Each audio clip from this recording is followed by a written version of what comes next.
স্মরণ বন্দন পদ সেবন দাস্য পূজন সখী জন আত্মনিবেদন পূজন সখী জন আত্মনিবেদন গোবিন্দ দাস অভিলাষী রে রে মন শ্রীনন্দ নন্দন অভয় চরণার কীর্তনে দুর্লভ মানব জন্ম সত সঙ্গ দুর্লভ মানব জন্ম সত সঙ্গ তরাতে পব সিন্ধুরে অজগুরে বন শ্রীনন্দ নন্দন অভয় চরণার অভয় চরণার বিন্দরে অভয় চরণার বিন্দরে। জয় শ্রী গুরুদেব প্রণাম। जय जगन्नाथ। धन्यवाद प्रभु। श्रीमद् भागवतम षष्ठ स्कंद षष्ठ अध्याय श्लोक संख्या 1 और आमर 7 पर्यंत लक्ष्मी प्रिया माताजी अनुवाद देखंतु। श्री शुक उवाच ततः प्रचेततो तसो न याम सुमुनिताः स्वयं भुवा षष्ठीं संजययामास दुहितृपितृवत्सलः दश धर्माय कन्यन्यो कन्निकायेन्दो द्विषद् तृणव दत्तवान् भूताङ्गीरः कृशाश्वेभ्यो द्वे द्वे ताक्ष्याय चापराम् नामधेयानमुषं त्वं सापत्यानां च मे शृणु यासं प्रसूति प्रसवै लोका आपूरिताश्रयः भानुर्लम्बा ककुब्जा भीमिर्विश्वासाध्वा मरुवती वासुर्मुहुतो संकल्पा धर्मपत्न्या सुतान् शृणु भानोस्तु देवर्षभा इन्द्रसेनस्तपो नृप विद्वत आशिल्लोऽम्बाया स्तस्य स्तनायीत्नवः कुकुबाः सङ्कटास्तस्य कीटकास्तानयो यत भुव दुर्गाणि जामेयः सर्गो नन्देस्ततो अभवत् विश्वदेवास्तु विश्वाया अप्रजांस्तान् प्रचक्षते साध्यो गणसु साध्वया अर्थसिद्धिस्तु तत्सु सः। अनुवाद।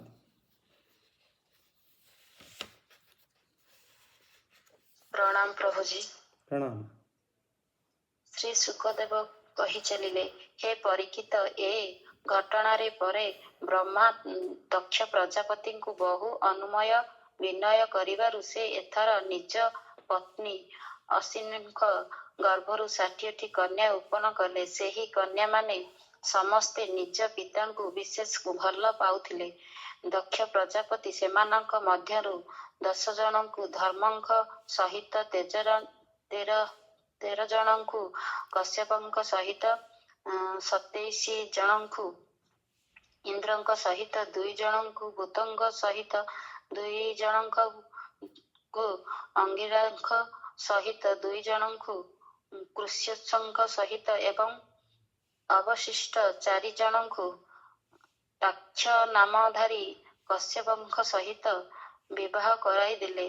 ହେ ପରୀକ୍ଷିତ, ସେହି ଦକ୍ଷ କନ୍ୟାମାନଙ୍କର ଓ ସେମାନଙ୍କ ସନ୍ତାନଙ୍କର ନାମ କହୁଛି ଶୁଣ।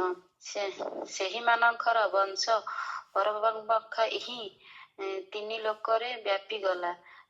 ଭାନୁ, ଲମ୍ବାୟ, କକୁମ୍ଭ, ଜାମି, ବିଶମ୍ବା, ସାଧ୍ୟ, ମରୁତି, ବସୁ, ମୁହୂର୍ତ୍ତ ଓ ସଂକଳ୍ପା। ଏହି 10 ଜଣ ଦକ୍ଷ କନ୍ୟା ହେଲେ ଧର୍ମଙ୍କ ପତ୍ନୀ।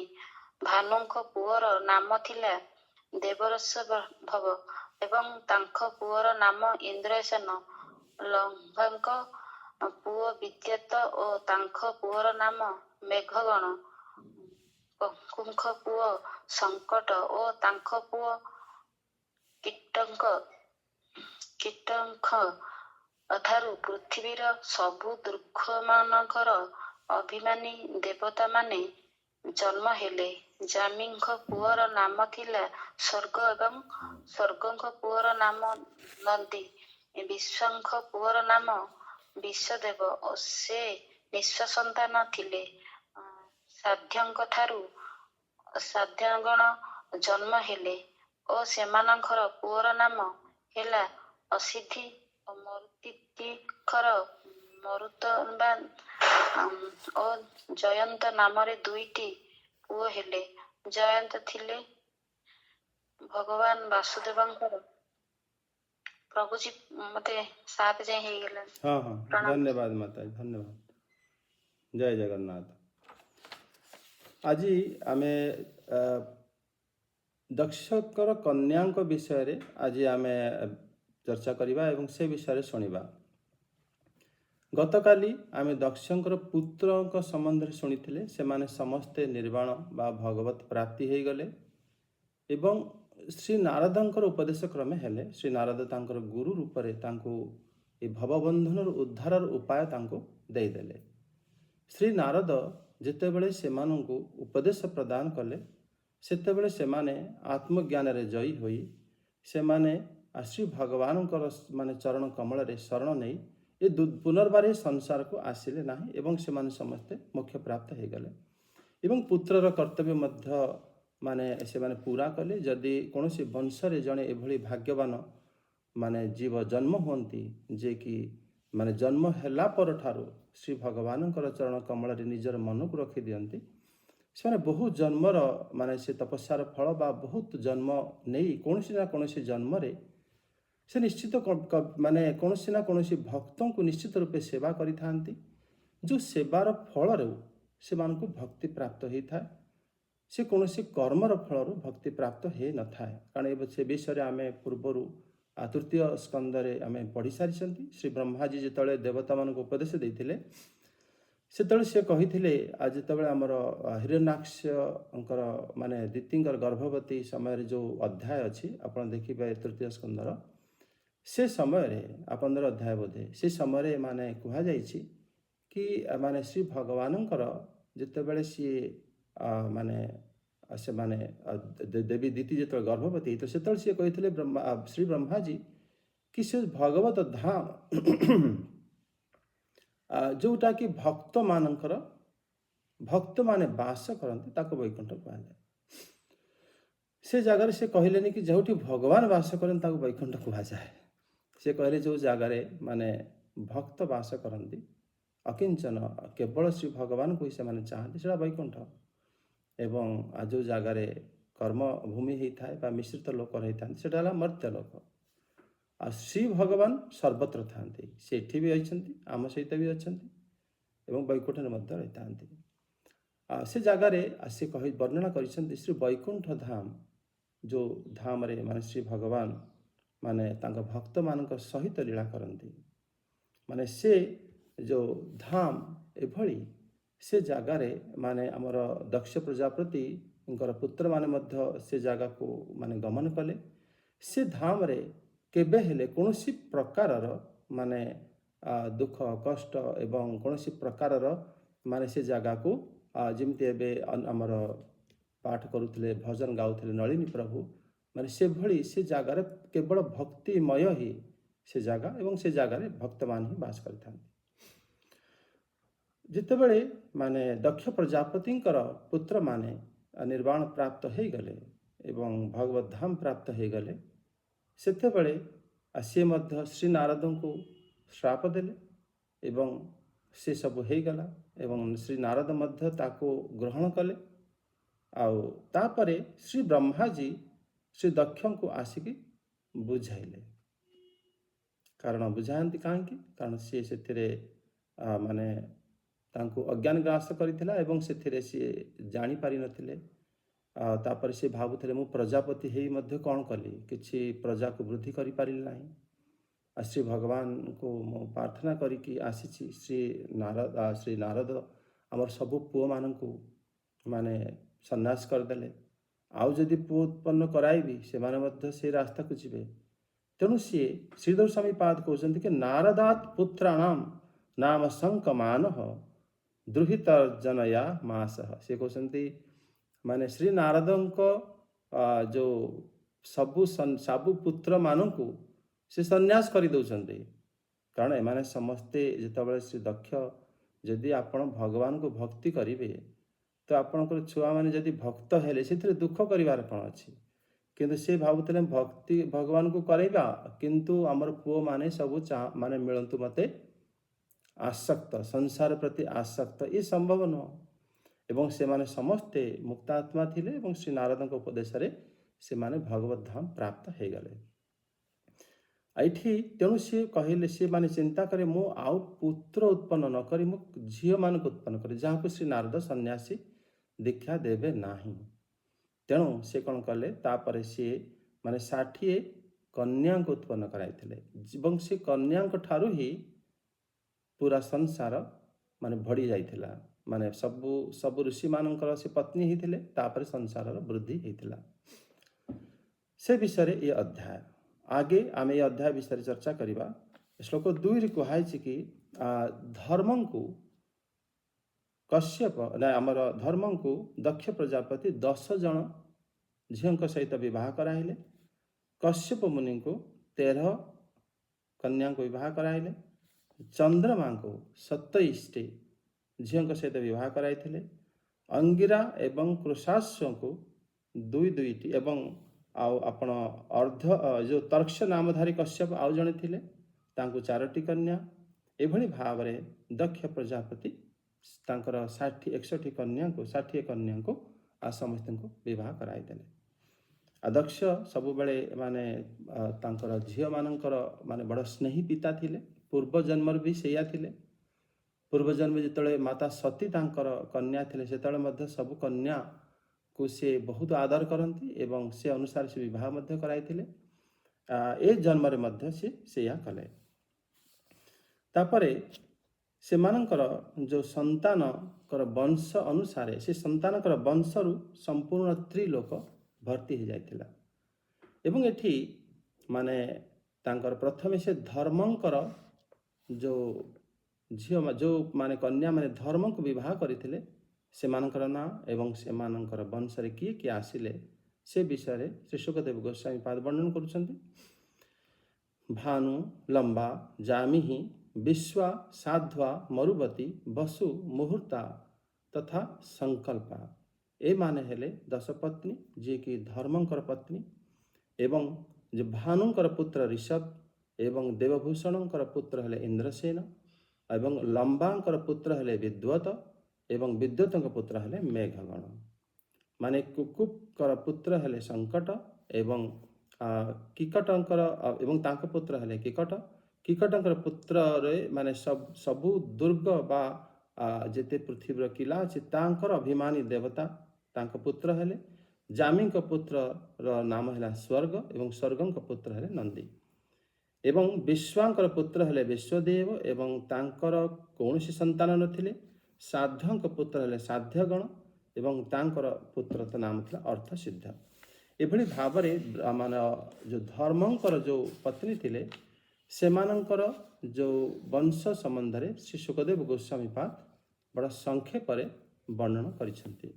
କାରଣ ସେ ଆଗକୁ କିଛି ଆଉ ବର୍ଣ୍ଣନ କରିବା ପାଇଁ ଯାଉଛନ୍ତି, କିନ୍ତୁ ସେ ଏଥିରେ ବଂଶ ଚରିତ୍ର ଏଇଥିପାଇଁ ଆମେ ଶୁଣିବା ଉଚିତ କିନ୍ତୁ ସେମାନେ ସମସ୍ତେ ମହାତ୍ମା ଥିଲେ ଏବଂ ସେମାନେ ସମସ୍ତେ ମଧ୍ୟ ମାନେ ଏ ସୃଷ୍ଟିରେ ସହାୟକ ଥିଲେ। ଏବଂ ଶ୍ରୀ ଶୁକଦେବ ଗୋସ୍ୱାମୀ ପାଦ ସେ ବଂଶର ମାନେ ଅନୁକ୍ରମ ମାନେ ଶୁଣାଇ ଆମେମାନେ ମଧ୍ୟ କୌଣସି ନା କୌଣସି ବଂଶର ଅଂଶ ଅଟନ୍ତି। ସେ ଅନୁସାରେ ମଧ୍ୟ ଆମେ ନିଜକୁ ଜାଣିପାରିବା କି ବାସ୍ତବରେ ଆମମାନଙ୍କର କର୍ତ୍ତବ୍ୟ ମଧ୍ୟ କ'ଣ ହେବା ଉଚିତ। ତାପରେ ଆଗକୁ ଶ୍ଲୋକ 8ରୁ 16 ମେନକା ମାତାଜୀ ମରୁତ୍ୱାଂଶ ଜୟନ୍ତସ୍ୟ ମରୁତ୍ୱ ଇତ୍ୟାଂ ବଭୂବୁତୁଃ ଜୟନ୍ତ ବାସୁଦେବାଂଶ ଉପେନ୍ଦ୍ର ଇତି ୟଂ ବିଦୁଃ ମୁହୂର୍ତ୍ତି କା ଦେବଗଣ ମୁହୂର୍ତ୍ତାୟାଶ୍ଚ ଜଙ୍ଗିରେ ye vai phalah prayasyanti bhutanang swaswakalayam।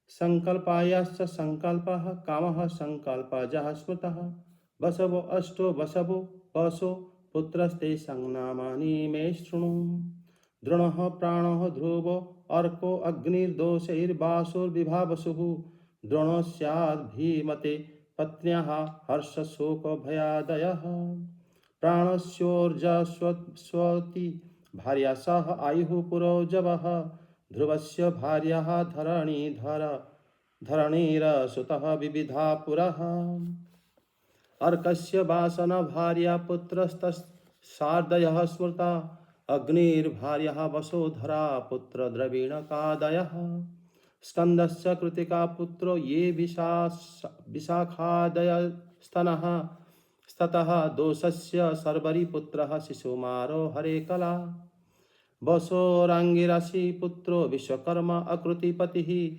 ततो मनुष्याशुषो अमुद्विषो साध्वमानः सुतः विभावसरो सुतोषा व्युष्टङ्रोचिष मातपं पञ्चयामो अथः भूतानि येन जाग्रति कर्मसु।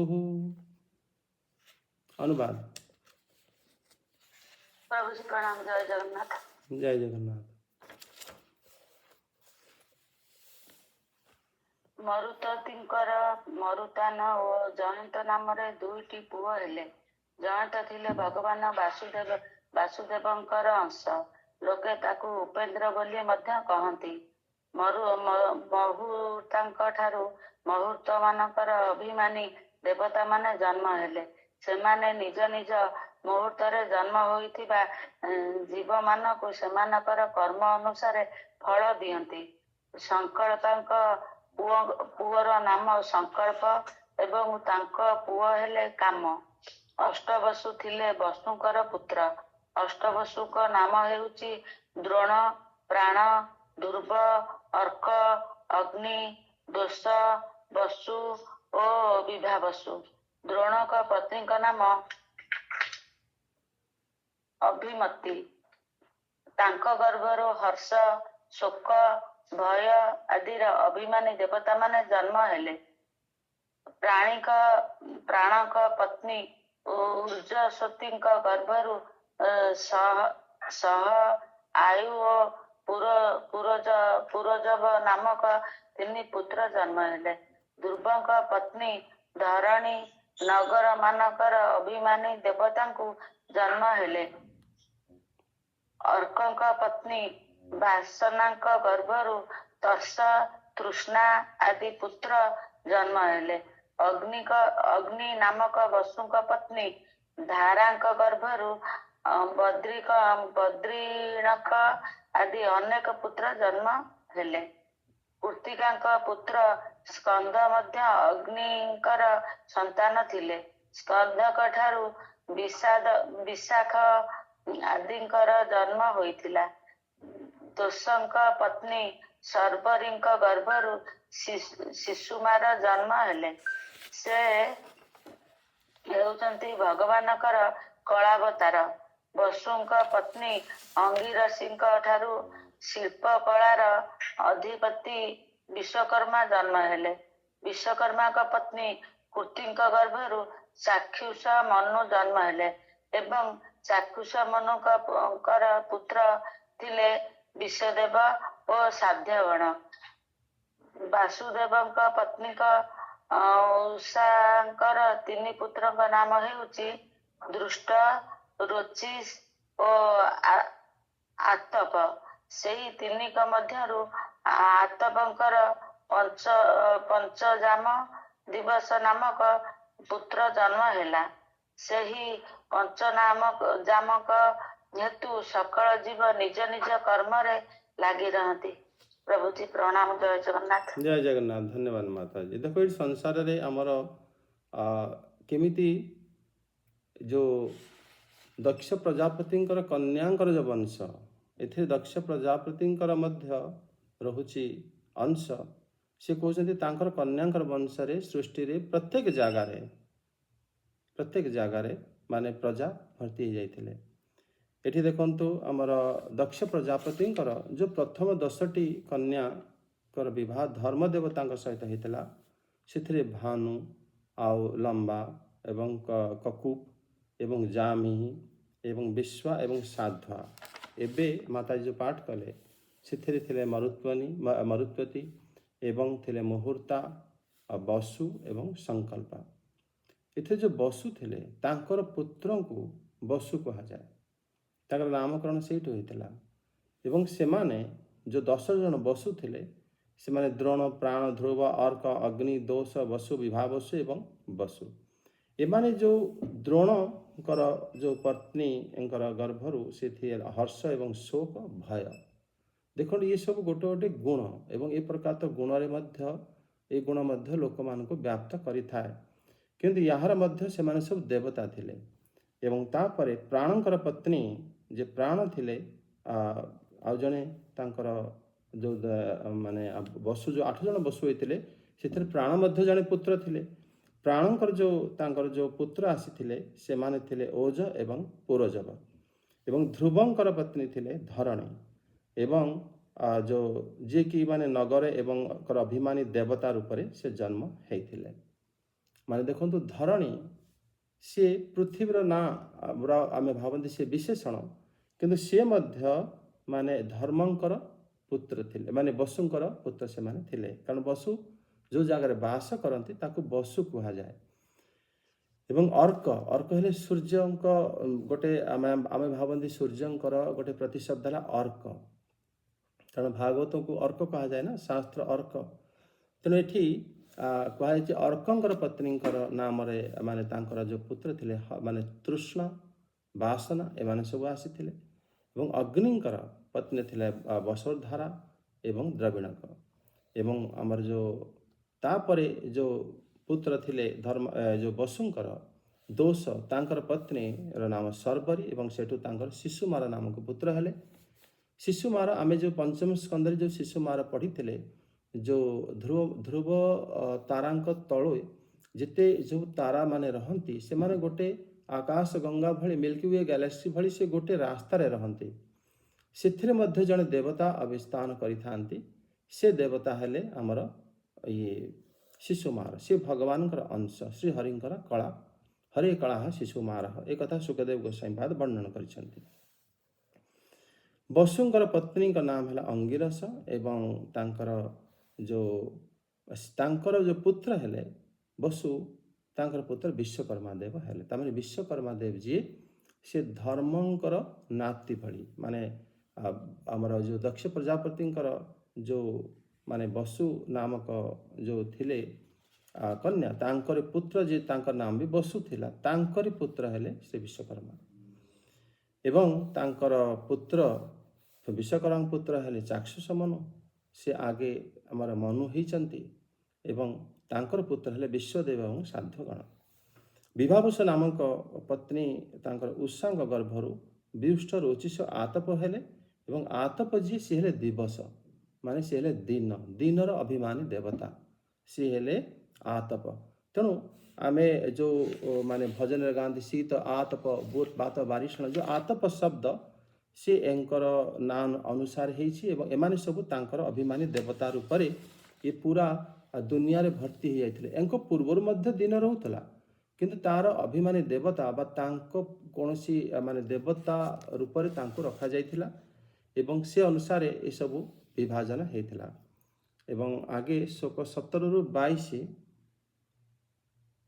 और पुष्पलता माताजी स्वरूपासुत भूतस्य भार्या रुद्रांश कोटिशः रैवतो अजो भवो भीमो वाम अग्र वृषा कपिः उजैकपाद विवृद्धो बहुरूप महानिति रुद्रस्य पार्षदाश्चान्ये धोराभूत विनायकः प्रजापति अंगिरसः स्वधा पत्नी पितृनथ अथर्वा अंगिरसं वेदं पुत्रत्वे चाकरोत्सति कुश्वाश्चो अर्चिषि भार्यायां ध्रुमकेशमजे जननं धीष्णायां वेदशिरो देवलं वायुनं मनुं राक्षस्य विनीता कद्रु पतंगी यामिनी इति पतंगस्य सुत पतगान यामिनी शलभानथा सुपर्णासुत गरुडं साक्षादज्ञे सवाहनन् सूर्यसूत भनोरुं च कद्रो नाग मनेकशः कृतिकादिनी नक्षत्राणिन्दो पत्न्यसु भारत दक्षशापस्तो अनपतस्यास्तासु यक्ष्म ग्रहाद्रिनादितः। अनुवाद। जय श्री जगन्नाथ प्रभु जी प्रणाम। जय समस्त जगन्नाथ। प्रणाम। ओम नमो भगवते वासुदेवाय। ओम नमो भगवते वासुदेवाय। ओम नमो भगवते वासुदेवाय। भूतଙ୍କ ପତ୍ନୀ ଦକ୍ଷ ନନ୍ଦିନୀ ସ୍ୱରୂପା କୋଟି କୋଟି ରୁଦ୍ରଙ୍କୁ ଉତ୍ପନ୍ନ କଲେ। ସେମାନଙ୍କ ମଧ୍ୟରେ ରୈବତ, ଅଜ, ଭବ, ଭୀମ, ବାମ, ଉଗ୍ର, ବୃଷାକପି, ଅଜୈକପାଦ, ଅହିର୍ବୁଦ୍ଧ, ବହୁରୂପ ଓ ମହାନ ଏହି ଏକାଦଶ ରୁଦ୍ର ହେଉଛନ୍ତି ମୁଖ୍ୟ। ଭୂତଙ୍କ ଦ୍ୱିତୀୟ ପତ୍ନୀ ଭୂତାଙ୍କ ଠାରୁ ଭୟଙ୍କର ଭୂତ ଓ ବିନାୟକ ମାନଙ୍କର ଜନ୍ମ ହେଲା। ସେମାନେ ସମସ୍ତେ ଏକାଦଶ ରୁଦ୍ରଙ୍କ ମଧ୍ୟରୁ ମହାନଙ୍କର ପାର୍ଷଦ ହୋଇଗଲେ। ଅଙ୍ଗିରା ପ୍ରଜାପତିଙ୍କର ପ୍ରଥମ ପତ୍ନୀ ସ୍ୱଧା ପିତୃଗଣଙ୍କୁ ଉତ୍ପନ୍ନ କଲେ ଓ ଦ୍ୱିତୀୟ ପତ୍ନୀ ସତୀ ଅଥର୍ବାଙ୍ଗୀରସ ନାମକ ବେଦଙ୍କୁ ହିଁ ପୁତ୍ର ରୂପେ ସ୍ୱୀକାର କରିନେଲେ। କୃଷାଶ୍ୱଙ୍କ ପତ୍ନୀ ଅର୍ଜିଙ୍କ ଠାରୁ ଧୂମ୍ରକେଶ ଜନ୍ମ ହେଲେ। ଧିଷଣାଙ୍କ ଠାରୁ ବେଦଶିରା, ଦେବଳ, ବୟୁନ ଓ ମନୁ ନାମକ ଚାରି ପୁତ୍ର ଜନ୍ମ ହେଲେ।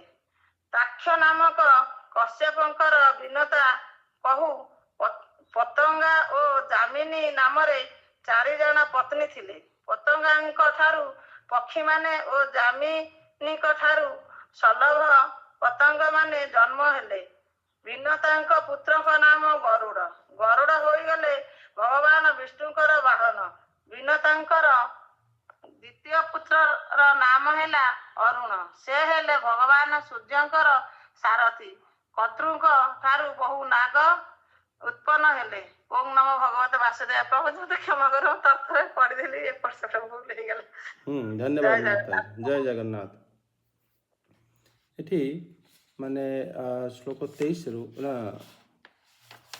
17ରୁ ଦେଖିବା। ଏଠି କୁହାଯାଇଛି କି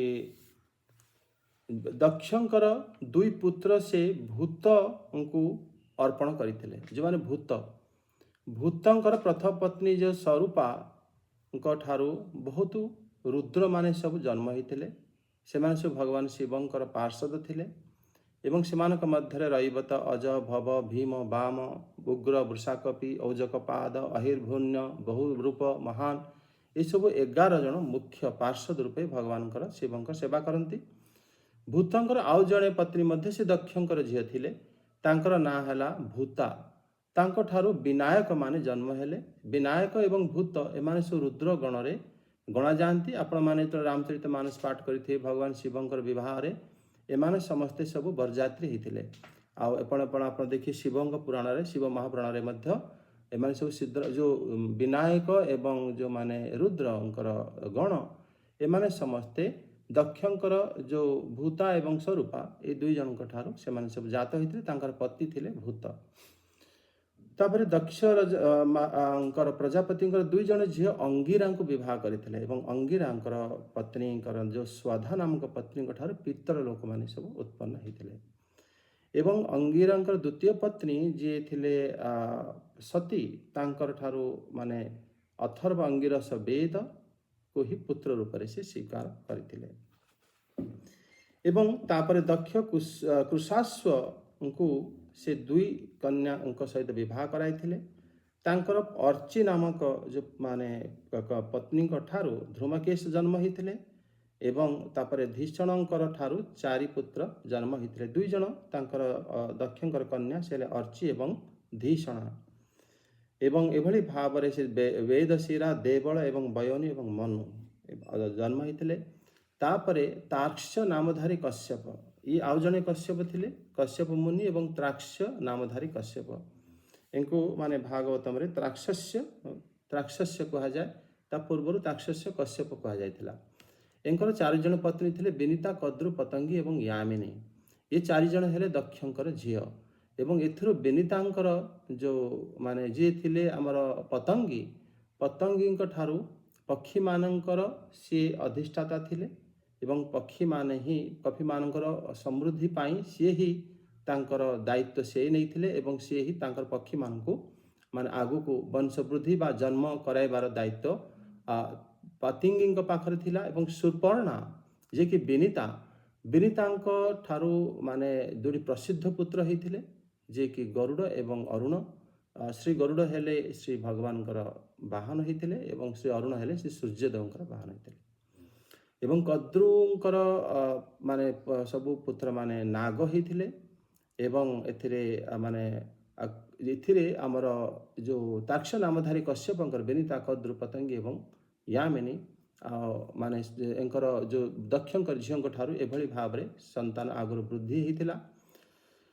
ତାପରେ ମାନେ 27 ନକ୍ଷତ୍ର ସେମାନେ ହେଲେ ଦକ୍ଷଙ୍କର ନକ୍ଷତ୍ର ପ୍ରଥମେ ଥିଲା କିନ୍ତୁ ଏ 27 ଜଣ ଯେତେବେଳେ କନ୍ୟା ବିବାହ ହେଲେ ସେମାନେ ସେ 27 ନକ୍ଷତ୍ରର ପ୍ରତୀକ ରୂପରେ ସେ ଜାଗାରେ ବାସ କରନ୍ତି ଏବଂ ଚନ୍ଦ୍ରମା ସେମାନଙ୍କର ପତି ରୂପରେ ସେମାନଙ୍କୁ ବିବାହ କରିଥିଲେ। ମାତ୍ର ଚନ୍ଦ୍ରମା ରୋହିଣୀ ନାମକ ଯେଉଁ ଦକ୍ଷଙ୍କ କନ୍ୟା ତାଙ୍କ ପ୍ରତି ବିଶେଷ ଆସକ୍ତ ହୋଇଥିବାରୁ ସେଥିରେ ଦକ୍ଷ ବାକି କନ୍ୟାମାନେ ଯେତେବେଳେ ତାଙ୍କ ପିତାଙ୍କୁ କମ୍ପ୍ଲେନ୍ କଲେ କି ଆମକୁ ସେ ସମୟ ଦେଉନାହାନ୍ତି, ଆମ ପାଖକୁ ବିଲକୁଲ ସେ ଆସୁନାହାନ୍ତି, ସେତେବେଳେ ଦକ୍ଷ ପ୍ରଜାପତି ତାଙ୍କୁ ଶ୍ରାପ ଦେଇଥିଲେ ଯାହାଦ୍ୱାରା ଚନ୍ଦ୍ରମାଙ୍କୁ ଯକ୍ଷ୍ମା ରୋଗ ଗ୍ରସ୍ତ ହେଇଥିଲା ଏବଂ ସେ ନିସନ୍ତାନ ହେଇଯାଇଥିଲେ। ପୁନଃ ପ୍ରସାଦଂ ଏଥିରେ ଆମ ଶ୍ଲୋକ ଆଗକୁ ଆମେ ପୁଷ୍ପଲତା ନାହିଁ ଚନ୍ଦ୍ରପ୍ରଭା ମାତାଜୀ ଶ୍ଲୋକ 23ରୁ 32 ପର୍ଯ୍ୟନ୍ତ ଦେଖୁନ୍ ସେଇଥିରେ ତ ଆସିବ।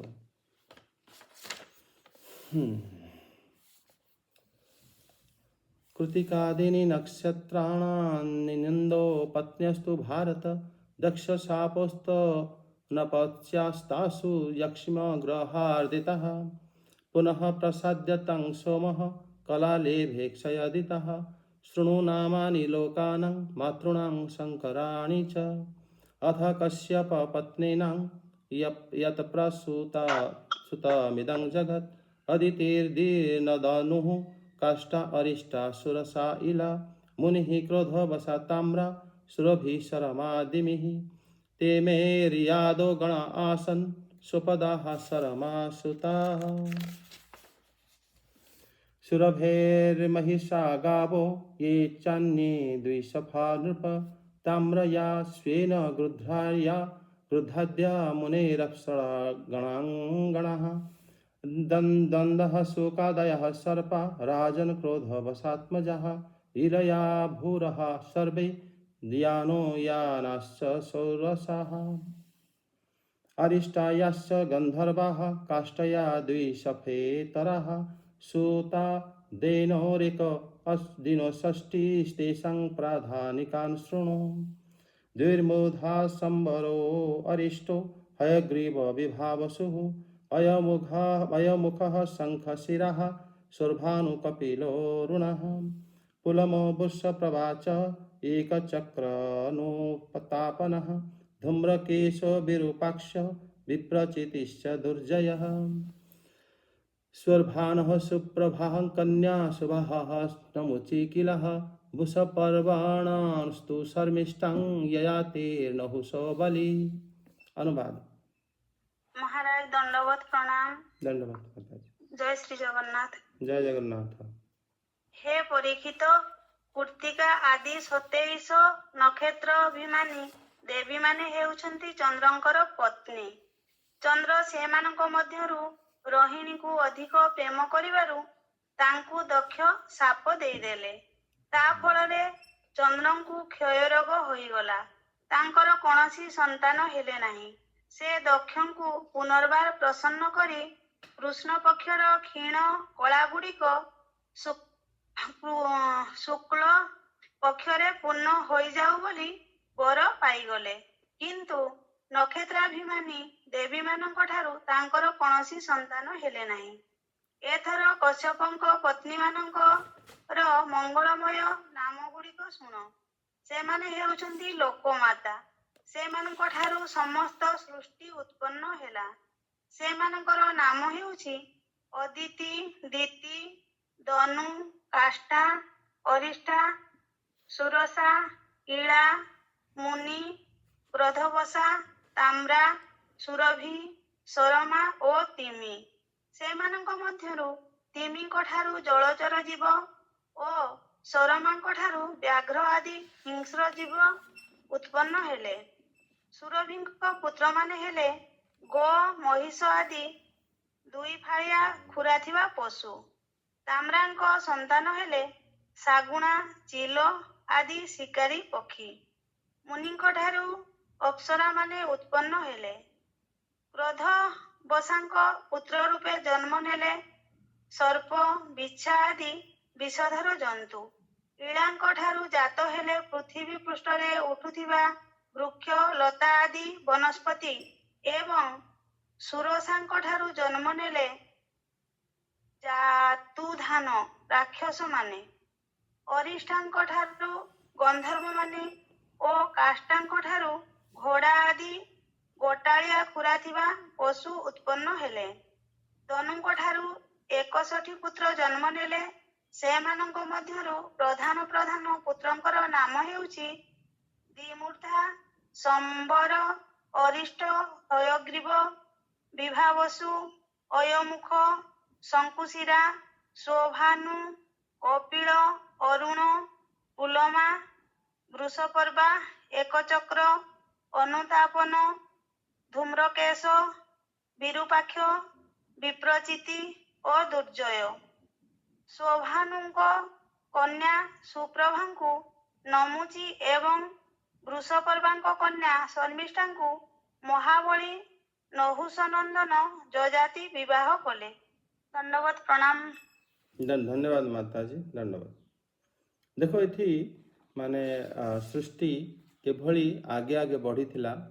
ଚନ୍ଦ୍ରମାଙ୍କର ଯେଉଁ 27 ଜଣ ମାନେ କନ୍ୟା ବିବାହ କରିଥିଲେ, ମାତ୍ର ତାଙ୍କର ନିସନ୍ତାନ ହେଲେ। କେହି ସନ୍ତାନ ତାଙ୍କ ତରଫରୁ ଆଗକୁ ବଢ଼ିଲେ ନାହିଁ।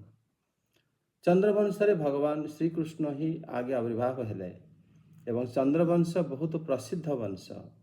ଚନ୍ଦ୍ର ନିଜେ ମାନେ ଆମର ଶ୍ରୀ ବ୍ରହ୍ମାଙ୍କ ଠାରୁ ଯେଉଁ ଅତ୍ରି ଋଷି ଆସିଥିଲେ ଏବଂ ଅତ୍ରି ଋଷି ଯେତେବେଳେ ତପସ୍ୟା କରିଥିଲେ, ତାଙ୍କର 3 ସନ୍ତାନରୁ ସୋମ ମଧ୍ୟ, ଚନ୍ଦ୍ରଦେବ ମଧ୍ୟ ଭଗବାନଙ୍କ ତପସ୍ୟା କଲାବେଳେ ତାପରେ ସେ ଭଗବାନଙ୍କର ଅଂଶରୁ ଚନ୍ଦ୍ରଦେବ ଜାତ ହେଇଥିଲେ ଏବଂ ସେଇ ଚନ୍ଦ୍ରବଂଶ ବଡ଼ ପ୍ରସିଦ୍ଧ, ଯେଉଁଥିରେ ଭଗବାନ ଶ୍ରୀକୃଷ୍ଣ ଆବିର୍ଭାବ ହେଲେ ଏବଂ ସୂର୍ଯ୍ୟବଂଶରେ ମଧ୍ୟ ଭଗବାନ ଶ୍ରୀରାମ ଆବିର୍ଭାବ ହେଇଥିଲେ।